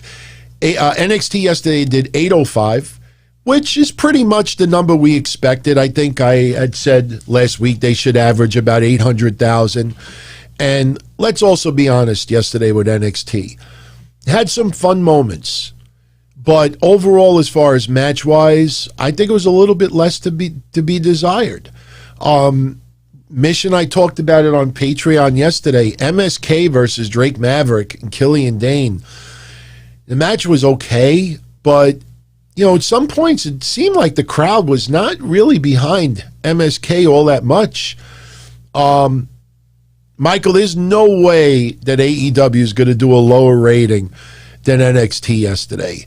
I just think for the Mike Tyson appearance, the Jericho stuff, the Young Bucks, they in the past generated some nice ratings. I remember they wrestled, I think, Private Party, and that first quarter hour did like 1,010,000 viewers. They have broken 1 million a couple of times. They had a match against the Butcher and the Blade. That was the infamous match when they were on the escalators, if you remember. That quarter hour drew 1 million viewers. So I think they definitely do in the mid-9s. They do less than 900,000. That is going to be considered a disappointment, in my opinion. Only because of Tyson and the Young Bucks defending the titles against Pac and Ray Phoenix. They tore the house down. And even if you knew there was no chance of Pac and Ray Phoenix winning, that match took up the first 2 quarters. When I do the quarter-hour breakdowns on Friday, you will realize the Young Bucks took up 2.5 quarters. So there's only 8 quarters, per show. So they took up almost 30% of the overall rating. So if they pop 1 million against Pac and Ray Phoenix, that will help the overall rating for the whole night. So, getting back to NXT, they did 805 yesterday, and Drake Maverick and Killian Dane versus MSK did not feel, I don't know, it just felt like it was missing something. It was a little bit sloppy. The crowd, although it's a very small audience, the crowd, it didn't feel like they were really behind MSK as much as, you'd think they would. And the match just, to me, felt flat. To see Imperium and see Alexander Wolf there, and they attack Killian Dane and Drake Maverick afterwards.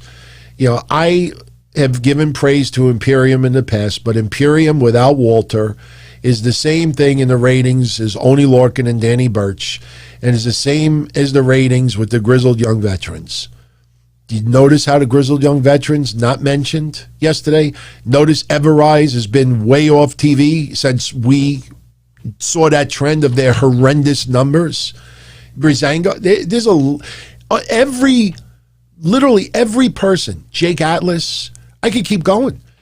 Literally every person that we've been talking about over the last 6 months that consistently, not just one appearance here or one appearance there, but consistently drew terrible quarter-hour ratings, they're off TV. That's a lot of people to have off TV.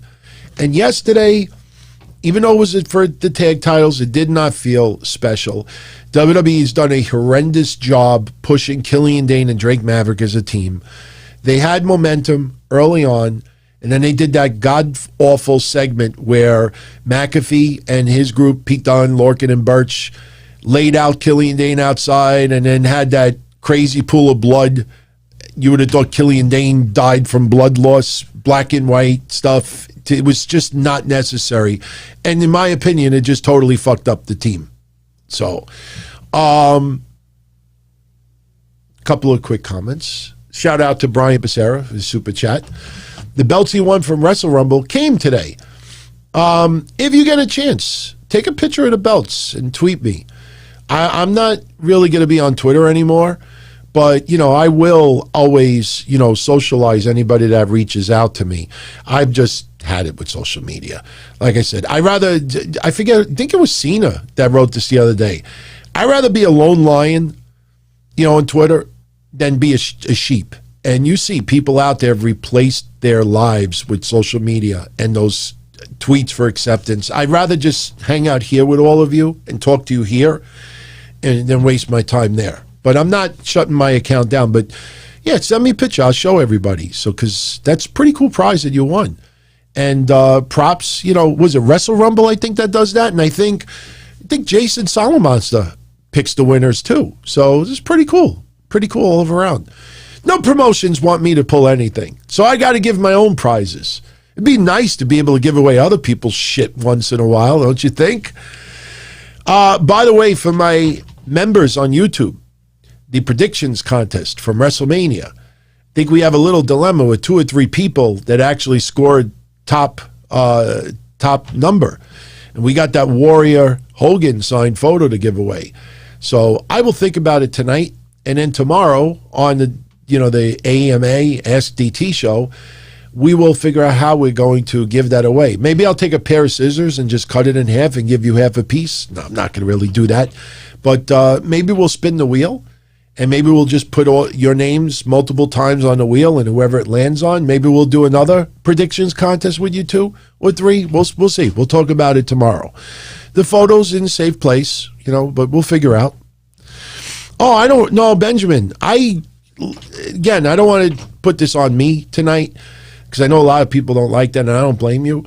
But I do get a lot of DMs from a lot of people inside wrestling, and that's well known. But, I just don't make those names public because it's campy to do so. But, a lot of people tell me behind the scenes, just keep your eye on the prize, go for it, keep doing what you're doing. You got a lot of people that are enjoying your stuff. A lot of people don't ever make public like podcasts that they support and everything. with the exception of only one person recently that actually showed love for yours truly. I don't remember who they asked, like some of your favorite podcasts, and the current NXT Heavyweight Champion name dropped yours truly, which I thought was nice. He name dropped other people as well, but that was pretty cool. But look, as long as you all like this, that's all that matters to me. I mean, one thing that's pretty cool, that since I'm doing this since 97, I am the longest running person doing this. I don't have guests. I don't have Hall of Famers on. I don't have wrestlers on. It's just you and I. So the fact that I could still be doing this almost 25 years later and you still tune in, that's what means fight, giving me codes to give away free pay-per-views. Fuck you. You want me to kiss? They literally wanted me to kiss their ass so I could get codes. Oh, look, we'll give you codes. Contact us. No, motherfucker, just DM me the code and I'll give it away.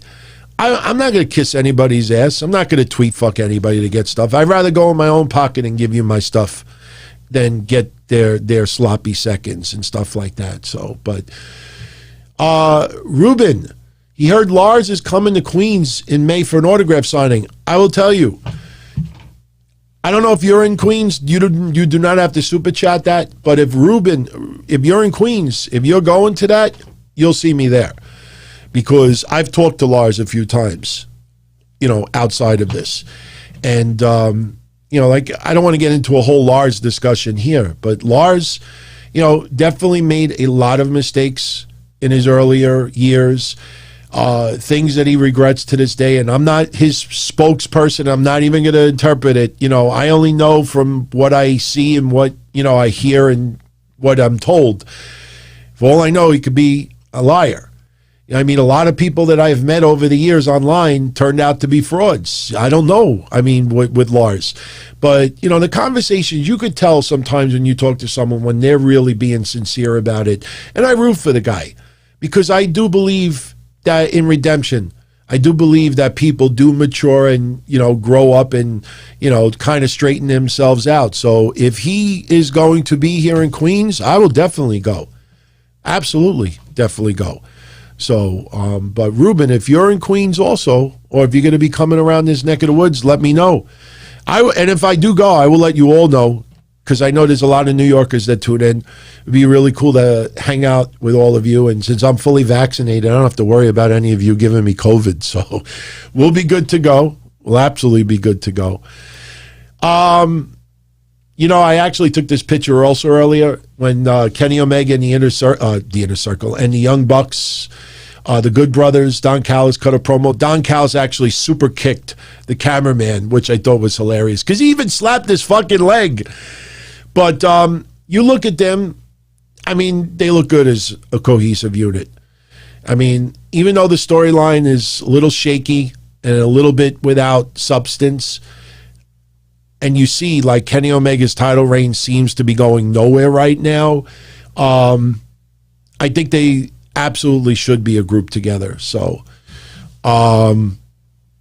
anyway, so let's get back to NXT a little bit. So yesterday we had Drake Maverick and Killian Dane lose to MSK. Okay, it was all right. Felt lacking something tremendous. MSK obviously is still very new to WWE, but overall, as far as the feedback I get from all of you out there, I mean, most of you out there are thumbs up for MSK. So their characters are still developing. I mean, it's nice to hear some of their background, their family, where they came from, and just, how great they get along together, and they are good guys and everything, but you also need character development too. And that's only going to come with time. So right now, I am not concerned about MSK whatsoever. But outside of Drake Maverick and Killian Dane, I mean, it seems like Tommaso Ciampa and what's his face? I'm drawing a blank right now because it's getting late over. Timothy Thatcher. It seems like they're in line for the next shot at the tag titles. And that seems awfully one-sided right now. But, when you really start dissecting the tag team division, that seems to be a little bit weak on the NXT side. On the men's side, it seems weak. Karrion Kross comes out, cuts a promo, and exactly what we talked about last week is what's happening now. He's pretty much being a tweener. A lot of people said, "Oh, he's a heel. He's a heel. Took on Balor. He's the heel." And then when he feuded with Escobar, no, he's the baby face. Last week we said, kind of feels like he's going to be a tweener. And when he's cutting his promo and challenging everybody to step up, when the fans live were chanting, "Carry in, carry in." This is obviously not a mic. I don't want to start taking this one apart, but when he's going like this and he's pointing the mic to the crowd, that's acknowledging the fans. That's acknowledging them cheering for you. A lot of heels would just ignore it or even just brush it off. I remember Taz, since you brought up Taz earlier, when Taz back in ECW days, and I can't believe it's already 24 years of Barely Legal. We'll talk about that on tomorrow or Friday. And it's also the anniversary of when Taz came back to ECW, when Mike Awesome was the champion and signed with WCW, and Taz came back and beat Awesome with the belt. Then I'll never forget Triple H burying Taz not too long after that. I think within a week. I think we had that on TV. But Taz, back in the day when he was a full-blown heel, the more he was a heel, the more the fans loved it. And the fans would get behind him and chant. And he would be like, "I don't want your fucking cheers." And he would just get them to boo. But Karrion Kross, being a tweener, acknowledging the fans, soaking in the chants, appreciating the chants. And I like it. It seems like Pete Dunne might be one of the first to challenge him, because Pete Dunne cut that promo yesterday saying that it's about time Pete Dunne looks for gold. Now, when you think about that, you could also say, well, maybe when Pete Dunne said it's time for him to go for gold, maybe he was talking about this. Because Kushida yesterday defeats Santos Escobar to win the Cruiserweight Championship. Unexpected? Absolutely. Do I like it? Absolutely. But we just had an amazing NXT takeover 2 nights. You had this big, huge build of Santos Escobar versus Jordan Devlin. Santos Escobar won the war with Jordan Devlin. And again, I have said on this show repeatedly for months and months and months that Kushida, I really enjoy Kushida's work. And it felt like WWE just really was not using him the way we thought that they would. You remember when he cut that promo talking about his family and this and that, and it really led to nothing. And Kushida has had his share of losses. So the only problem I had with yesterday is that what I was left with, and although I'm fine with the outcome, I'm happy that Kushida, they're finally giving him a championship to run with. But you know what it felt like yesterday? When I saw that win, it felt like, okay, their first night on Tuesdays on a regular basis, just signed a multi-year deal, extending NXT further. We're going to have some AEW eyes tuning into the show that don't normally tune in. We need to have a title change. We need to have somebody's title change hands.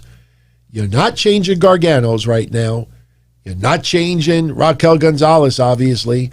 And you're certainly not going to change Karrion Kross unless he came out with an injury. So by default, and Ember Moon and Shotzi, they're not losing those belts anytime soon. So by default, the only title you have is the Cruiserweight title.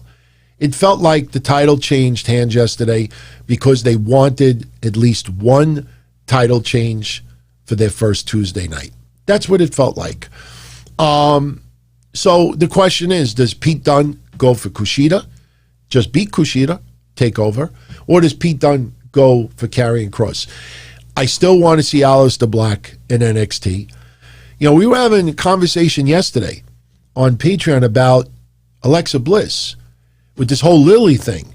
And for some reason, people out there think that she's going to have this whole faction with real wrestlers, men. And I said, not because they both have the same initials, but wouldn't it be interesting if Aleister Black joined up with Alexa Bliss for like some dark faction? I'm not saying it's going to happen, but I was thinking about it yesterday. I'm like, okay, if they brought Aleister Black back to the main roster instead of releasing him, maybe that's the way to go. But personally, I'd rather see Aleister Black go to NXT. You're unopposed. You could have more eyes on the product. Put some more recognizable names on there. So, just an idea. Just thinking outside the box yesterday. But Kushida and Escobar tore the house down. My favorite match of the night last night. I know the main event was a fun match as well. Some comedy involved with it too. If you saw the preview for tonight's show that I was going to do, there's a moment that, I got a kick out of. But I'm happy that Kushida got the championship. But again, it felt like the reason why he won, because they wanted a title change to go down on that Tuesday takeover. So now, speaking of familiar faces showing up on NXT, yesterday we had 2 surprises show up.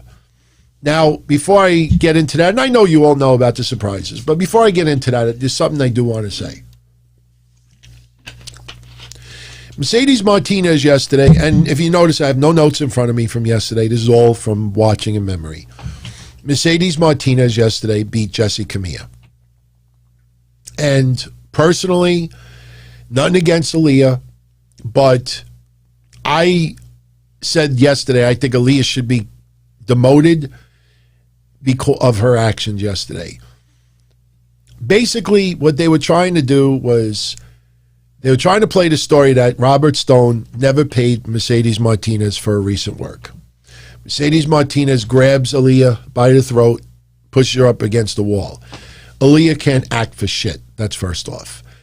But after Mercedes Martinez breaks, the hold, and she's confronted by Jessi Kamea, I focused on watching Aaliyah. And there was a couple of points where it looked like she was laughing. Like she didn't know how to grimace in pain. And I just thought it was absolutely awful. Mercedes Martinez beats Jessi Kamea rather easily. Jessi Kamea goes to the announcer's table and says she wants Raquel Gonzalez. Okay, fine. Zoey Stark cuts a promo later on, and she reflects on her win against Toni Storm at TakeOver. Cruiserweight's trying to give me coffee money just to piss me off because he decided to repeat this for everybody out there. Yes, the Nightmare Factory segment, whatever they're doing, it's going in the gutter. Just like his bowling shirt, it's going in the gutter. It's not going anywhere. These are people working behind the scenes that think that their storylines are strong enough that it could be on the main product. And the problem is that they're probably right with different people. Nobody cared that QT Marshall got the rights of the Diamond Cutter from Diamond Dallas Page. Nobody cared that QT Marshall eats an apple. Nobody cares if QT Marshall chokes on an apple. Nobody cared that QT Marshall got a girlfriend. Nobody cared that his hot wife was sitting in the arena not wearing a mask. Nobody cares about this guy working his ass off behind the scenes, and we do appreciate it and we acknowledge it. But that doesn't mean that because you work your ass off behind the scenes that you should be focused and have that much storylines. And I'm going to fight Cody, my best friend, and I'm going to turn. And nobody gives a shit about any of them. And the only way that that's going to continue is when the ratings for those quarter hour. Remember, QT Marshall's quarter hour, when he turned heel, that stuff was lowest quarter hour of the night. So QT Marshall, if he wants to keep having the lowest quarter hours in the night, keep putting them out there. Who dat? But you know what? Because of him, he inspired the contest we do on Thursdays. I might do another Who Dat tomorrow night. The last one was pretty good. What do we do, Stu Grayson? I mean, a lot of people did not know who Stu Grayson was. But maybe we'll do a Who Dat tomorrow night. I haven't decided what we're going to do tomorrow night yet. Hell, I'm not even done with tonight. We'll go about another 10 minutes. I think a 2-hour show is... You notice 2 hours seems to be falling into place, no matter what show we do. Thursdays sometimes go a little longer, but I think an hour and 45 to 2 hours seems to be the area that we're all settling on. But tomorrow night, remember, 10:05 p.m. Eastern, I'll be right here. And if you feel like, you want a show that just doesn't talk about wrestling only, that talks about other things, tune in tomorrow night. You want to talk sports, baseball, politics, movies, whatever. I mean, I watch Khan versus Godzilla. Whatever's on your mind tomorrow night, nothing is out of bounds. Nothing is off limits. So you want to tune in tomorrow. Plus, we'll do a contest. Might bring back some of my indie wrestling stuff. I got to go through some videos and see if I can find something pretty good. So we'll see. So yesterday, Zoey Stark, she's reflecting on her win at TakeOver. And she beat Toni Storm. Impressive. Zoey Stark now kind of is setting her sights on Raquel Gonzalez. Zoey Stark is confronted by Mercedes Martinez, so they'll probably have a match next week. But what I don't want to have happen is I don't want 3, 4, 5, 6 women all confronting Raquel Gonzalez, because to me, that enters lazy territory. You're pretty much saying, we don't have any storylines for these 4 out of these 6 women, so we'll just make it seem like they're going for the heavyweight title, Raquel Gonzalez's title, and because this person wants it and this person wants it, by default, they'll fight each other. And case in point, Franky Monet. Taya Valkyrie made her NXT debut yesterday. Very happy to see her. The more I learn about everything she went through for AAA and some of the stories you hear about how she was treated, got to be really, really happy to see her get to this point. She came out yesterday and she confronted Raquel Gonzalez as well. And she told Raquel Gonzalez that she will be watching every Tuesday. Now, I'll tell you, I kind of like the name. The more it rubs off. Franky Monet. Yeah, and the funny thing is I'm sorry, I don't know if any of you out there are like this, but every time I hear Monet, Franky Monet, you know what goes through my mind? Vince McMahon. When Vince McMahon would always say money, but he would always, it's all about the money, the money. I wouldn't be surprised if we hear something later on that Vince McMahon kind of inspired that name also.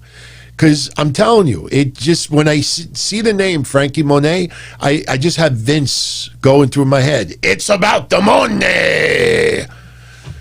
Yes, Franky Monet looks familiar. She looks like Taya Valkyrie, right, Harris? But she showed up. I'm not going to lie. It felt off also. And it was because there were no live fans there. I kind of wished they would have had her show up at TakeOver last week. There would have been so much more energy. The crowd would have reacted more. I mean, you had some live fans yesterday too, but it was quiet. And when Franky Monet, I brought this up yesterday, when she left the ring and she walked down, the cameras were only on Dakota Kai and Raquel Gonzalez. And for about 5 seconds, it looked awfully awkward. They were looking down as if maybe Franky Monet slipped or something. I'm not saying that she did. There was an awkward silence for a couple of seconds. And, then I start thinking, okay, Mercedes Martinez wants Raquel Gonzalez. Franky Monet wants Raquel Gonzalez. Zoey Stark wants Raquel Gonzalez. And meanwhile now, suddenly Xia Li, is not on TV, can't figure out how to fit her in. She'll probably be on next week. But what goes, then you start adding up. There's about 10 names in the women's side of NXT that could go up against Raquel Gonzalez. Now I'm starting to think, is Io Shirai bound for the main roster? because even though Io Shirai wasn't on yesterday, it felt like a send-off. When she kissed the ring last week, it felt like a send-off. The way they acknowledged her yesterday, it felt like a send-off. Would not be surprised if Io Shirai is now bound for the main roster. Could it be SmackDown? Who knows? But I don't want to have 6 women all saying they want Raquel, because that's lazy. But there are some women now, when you actually look at it closely, that are now, suddenly kind of having a hard time getting a spot on TV. And that runs into a problem. And yes, next week, Sarai debuts. And we talked about her in the past. We brought up her resume. Awesome Japanese talent. She's going to debut next week.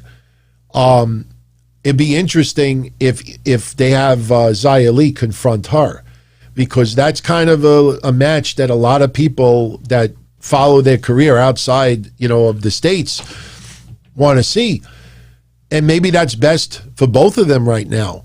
But, Raquel Gonzalez, and I still think Dakota Kai is going to turn on Raquel Gonzalez. I think she's going to be very jealous that she's not getting an opportunity for that title. She wants one. So that still can happen too. The segment with Franky Monet, overall it was fine yesterday.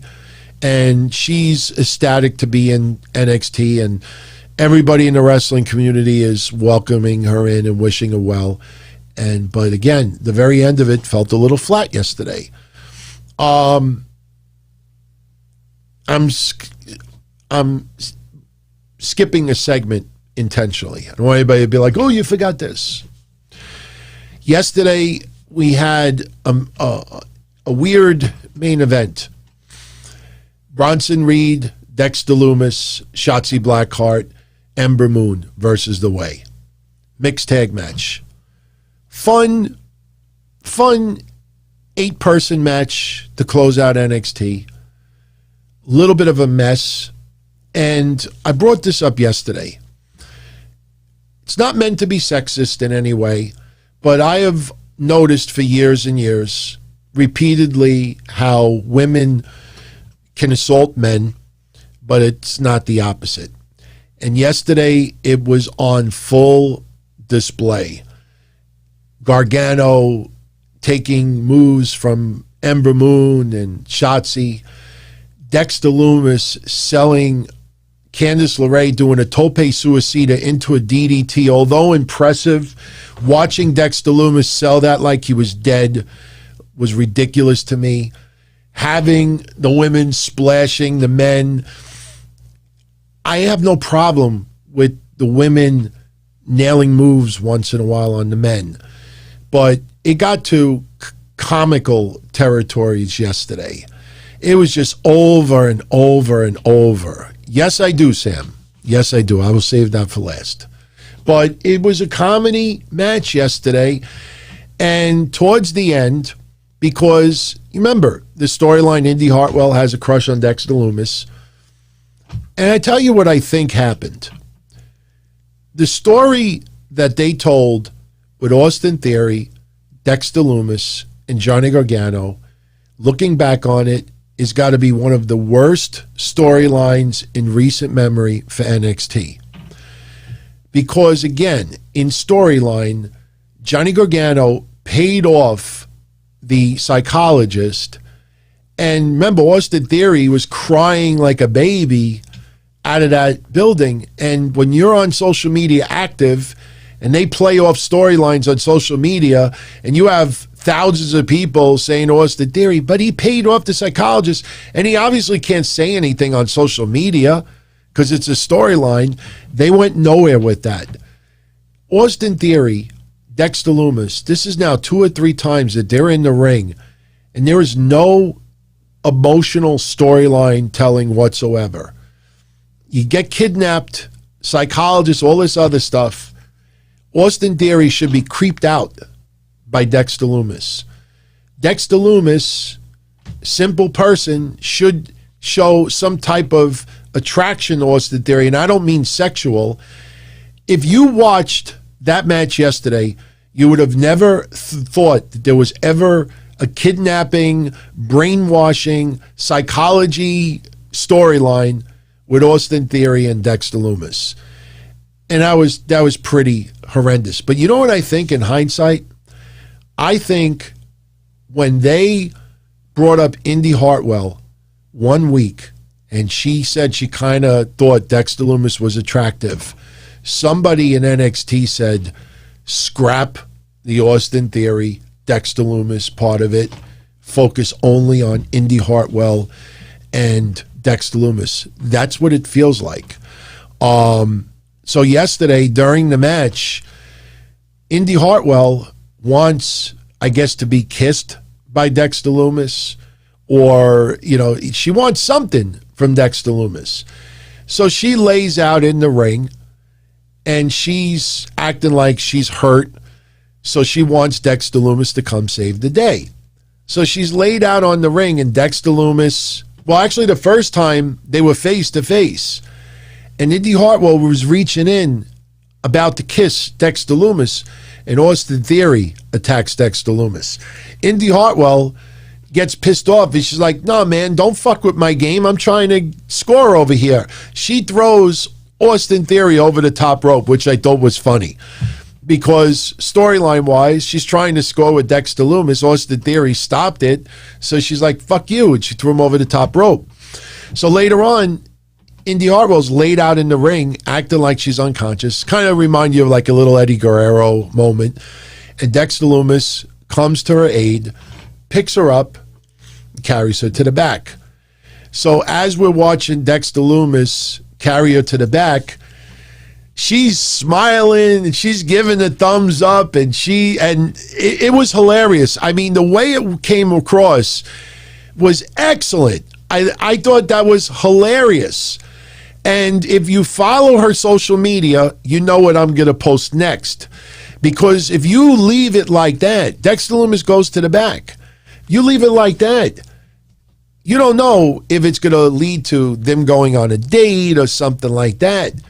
But if you follow Indi Hartwell's social media account, then you start thinking, okay, there may be a twist to this story because she posted a picture of this. Anybody remember that? AJ Lee and Kane? Is Indi Hartwell setting up Dexter Lumis? Don't know. But, that's storytelling. Kind of like it. So, in the end, Bronson Reed splashes Austin Theory. Before that, he has Shotzi Blackheart splash Austin Theory, hits him with the moves. Like I said, there was a lot of women offense on men yesterday. And again, I don't have a problem with it, but it gets to a point where it's so obvious that the men can't execute a move on the women. The closest you got to it is when Candice LeRae climbed to the top where Bronson Reed was, and I don't know what move she was going to do, but Bronson Reed picked her up by the head, but he had her by the shoulders, but it looked like he was holding her head first, and her legs are just dangling in the air, and then, they come to her rescue. Then at one point, he drops her onto, I think, Austin Theory also, but that was the closest you got to it. It's nice to see Bronson Reed end an NXT show. But in the end, this was a comedy match. It was all circled around, like I said, Indi Hartwell getting carried away by Dexter Lumis. Thank you for the kind words. Realist, LGN, D-Killer, Legend Killer. Oh, Realist, Legend Killer. Okay. All right. I could read. Cool. Shout out to you, my friend. But look, overall, not a bad night for NXT. To me, the matches were lacking. You look at the match results only, it was lacking in real, other than Kushida and Santos Escobar. Now, one other moment that was really, really cool. And again, some people out there, oh, but Rhea Ripley's a heel. Why is she doing that? Again, Rhea Ripley was playing the role of Charlotte. Now they got to subtly start changing Rhea Ripley a little bit. She did a really cool interview on the bump, smiling, having a great time. She did an interview, I think, with Sports Illustrated. Rhea Ripley, they will tweak her character.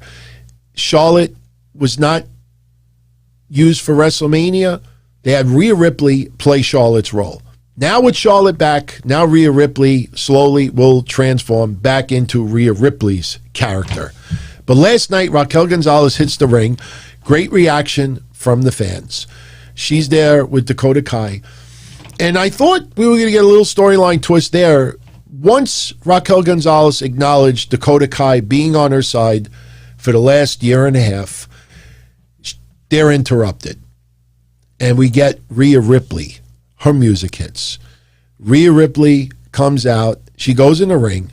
And at this point, I'm thinking, because it's still early in the night, I'm thinking to myself, oh, wow, are they going to possibly set up next week Rhea Ripley versus Raquel Gonzalez? I mean, they have a pretty deep feud that went down in NXT. But instead, she hits the ring. She holds the title up. Raquel holds the title up, and they toast each other. And it's an awesome moment. It's a sign of respect. But then the music hits again. And who comes out but Bianca Belair? Now, all three of them in the ring. And Raquel Gonzalez has been pretty much a heel leading up to last week. Now you're going to see Raquel Gonzalez's character be more fan favorite, just so you know. But you still thought, is there a possibility somebody might be attacked in that ring? But then, and this is something I love that NXT is doing. We brought it up last week, and I love that they're doing this now. They have giant screens all around the arena, the Capitol Wrestling Center. And you saw it when MSK came out for their match. They showed screenshots, like 7 different screenshots from 7 different screens of their win. And it circles around the building. And that is freaking phenomenal. I love that. And this photo that you see on the screen right now is a picture of Bianca Belair, Raquel Gonzalez, and Rhea Ripley from 2019. In fact, the bump put a little side-by-side of them. And these 3 women, were all, very close in 2019. And here we are a year and a half later, and all 3 of them are champions. So this was a moment yesterday of just human friendship, real life, respect, acknowledgement, and just a real moment. Look where we are now compared to a year and a half ago. I tell you, it's beautiful. It's beautiful. I will say this, out of the pictures, if you look at it, what I noticed more than anything is that Bianca Belair's hair has gotten awfully thicker. I mean, look at it now compared to, she's grown a lot more hair since then. But wonderful, wonderful. No controversy, no storylines around it.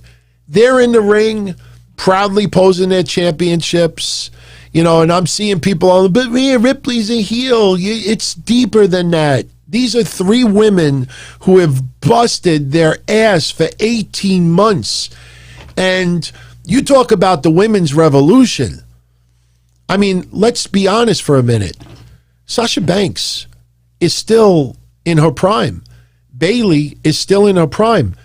Becky Lynch is about to come back. Charlotte, whether you like her or not, is the #1 woman in wrestling. Asuka is a top talent.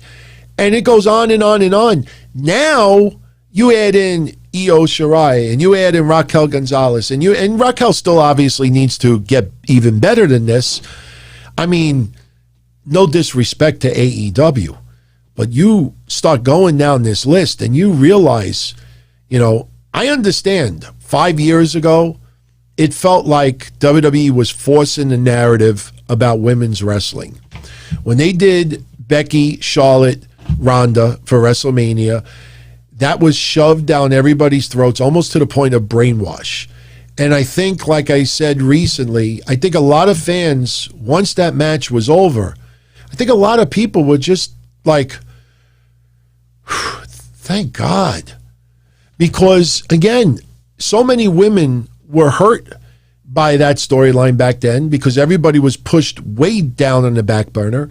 And a lot of men, they would have these deep hatred storyline feuds, and before they could even talk about it, they wanted to destroy their opponent, they had to always name drop that history match at WrestleMania. It is history. Sasha and Bianca was history.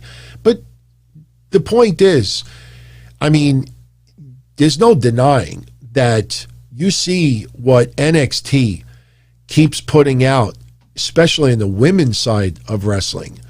Now you have your 3 top champions, all from NXT.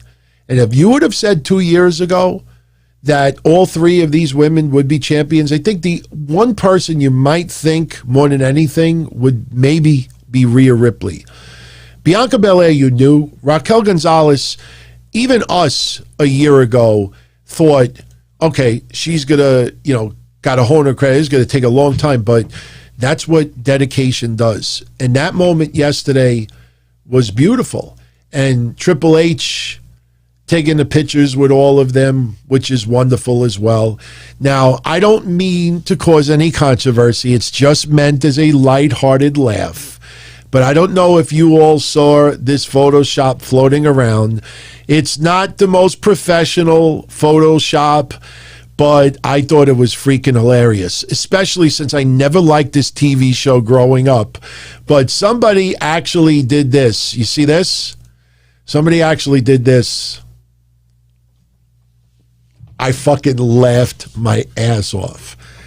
I was like, oh my fucking God. Saved by the Bell. That's just funny. Now, if this person would have better Photoshopped Mario Lopez's hair, that would be possibly one of the greatest Photoshops that I've ever seen as far as with wrestlers. That is freaking priceless, man. Yeah. Rhea Ripley has a long tongue. Absolutely, man. She's got a long tongue. I'm happy for all 3 of these women, and that was an awesome moment yesterday on NXT. It was wonderful. It was wonderful. And again, what I like about NXT is that it's more than just the characters and storyline. You add a little bit of reality. I laughed. Benjamin, I don't think anybody should take that personal. It's just funny. It is what it is. I didn't make it up though. But I want to leave you with one last thought. Roderick Strong. Yesterday, Roderick Strong, they did a segment. By the way, they also did a segment with Jordan Devlin. It looks like it's going back to the UK. And he says that he's going to challenge Kushida for the belt down the line. I don't know if that'll end up happening. I don't know how long Kushida will have the title. But yesterday, they did a segment with Roderick Strong. Showed up in the building with his wife, Marina Shafir. And he had a brown manila envelope, and it was, I guess, his letter of resignation from NXT. And William Regal, asked him, are you sure? And Roderick Strong is sure, and William Regal accepts it and says a couple of kind words to Roderick Strong, and that's it. So I think Roderick Strong is main roster Brown. I don't even think it's a question. The only thing we were trying to figure out last night is, do you think he'd be better fitted on SmackDown, or do you think he would be a better fit on Raw? Because I look at SmackDown and I immediately say to myself, okay, I would love to see Cesaro and Roderick Strong go at it. But outside of that, maybe Seth Rollins, but I really can't find too much further than that. You're very welcome, Star Killer. Very welcome, my friend. I wonder if you go to Raw, I could see him tearing it up with AJ Styles. Obviously, they have some history.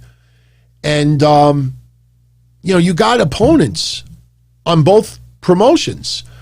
I don't think Roderick Strong is strong enough to be a free agent. But I will tell you, it would not surprise me if WWE goes that route with him, because by on TV showing him give his resignation, that's planting the seed to everyone that Roderick Strong now is a free agent. So if Roderick Strong shows up on Raw, maybe Adam Pearce gives him a match, then he, doesn't mean that Roderick Strong is signed to Raw. Roderick Strong then could show up on SmackDown and have a match there and negotiate. That's the problem you have with Adam Pearce. Problem you have with Adam Pearce is that he's on both brands. So it's not like you have one GM on Raw and one GM on SmackDown, and Roderick Strong is impressing both, and they're both trying to win him over. You got the same guy on both. Unless you do something with Sonya Deville. I could see him more on SmackDown. I could see him having some great matches with Dolph Ziggler, Robert Roode. Although, out of everybody, I probably would love to see him go at it with AJ Styles. But right now, AJ Styles is the tag team champion with Omos. They weren't even used on Raw. And I don't see Omos wrestling on any regular basis. So AJ Styles right now is tied up with the tag titles. So I think Roderick Strong could show up on SmackDown Friday. So we will see.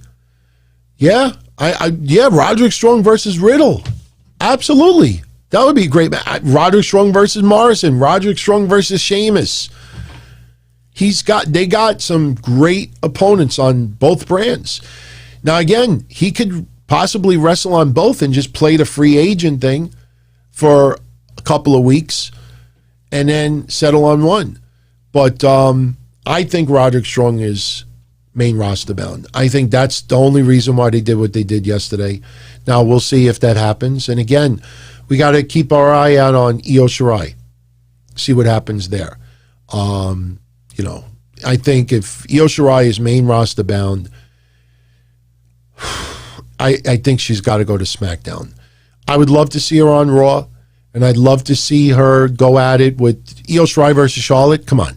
Io Shirai versus Asuka versus Rhea Ripley. I mean, you got 4 top quality match selections right there. But I think on SmackDown, Becky Lynch returns. You don't want to go into that rotation. Becky, Sasha, Bayley. Becky, Sasha, Bayley. Bianca gets added to it. I think you have to add another woman or two to have sub-feuds come out of it. So we'll see. Oh, yes, Roderick Strong versus Rey Mysterio. Apollo. Absolutely. That's the one thing about Roderick Strong. I mean, character-wise, he doesn't have much of a unique look about himself, but he is a solid veteran performer.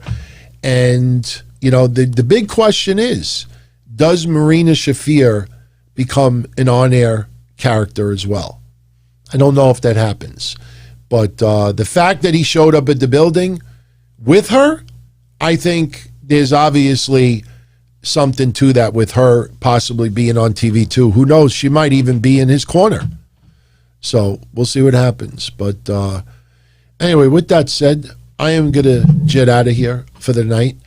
I hope you enjoyed this edition of Wednesday Night Dynamite. I know we did the regular length as far as shows go, and we actually ended up having a really nice conversation about NXT.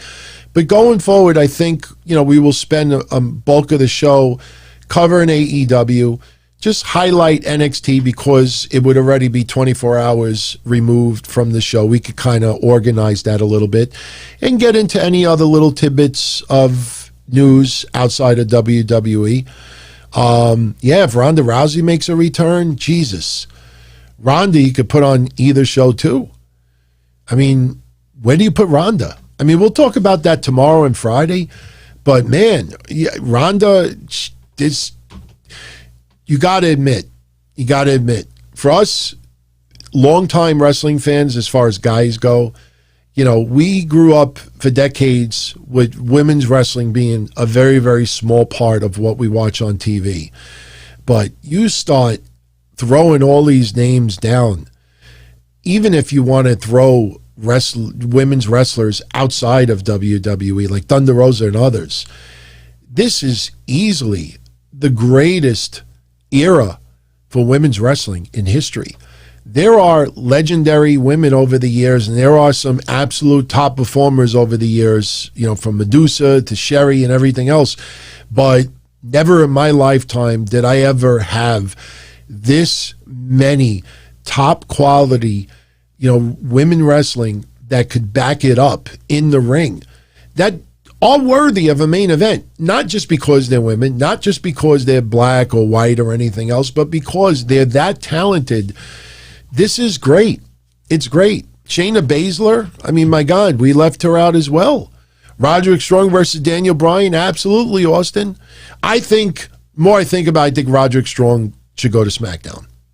In fact, especially since they did the letter of resignation, you don't waste a week. I think he should show up Friday.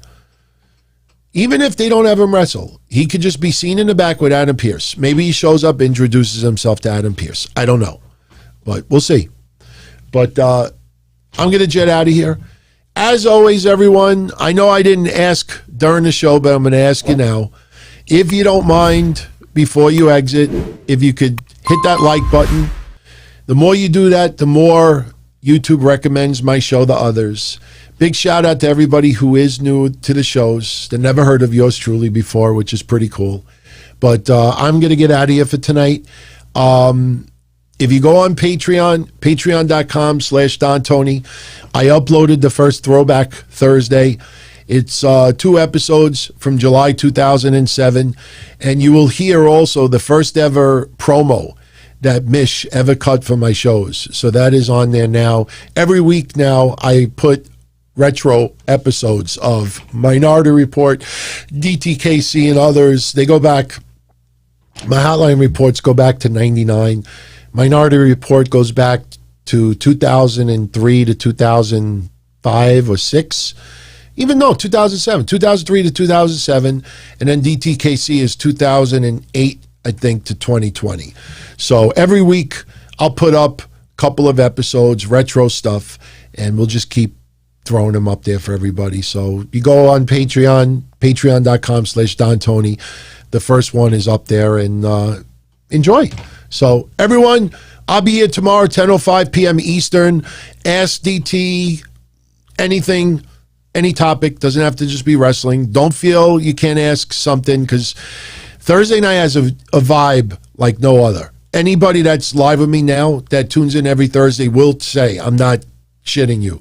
It has an awesome vibe. It's just something special that it's turned into. And we'll also have a little trivia fun too tomorrow night. And if I have enough time, I will go into the video archives and try to pull something out quick from yours truly. If not, we'll bring that back next week. So everyone, great night. Much love as always. And I will catch you Thursday night, 10:05 p.m. Eastern. Be well, everyone. Have a great night. And thank you as always for the support. Ciao.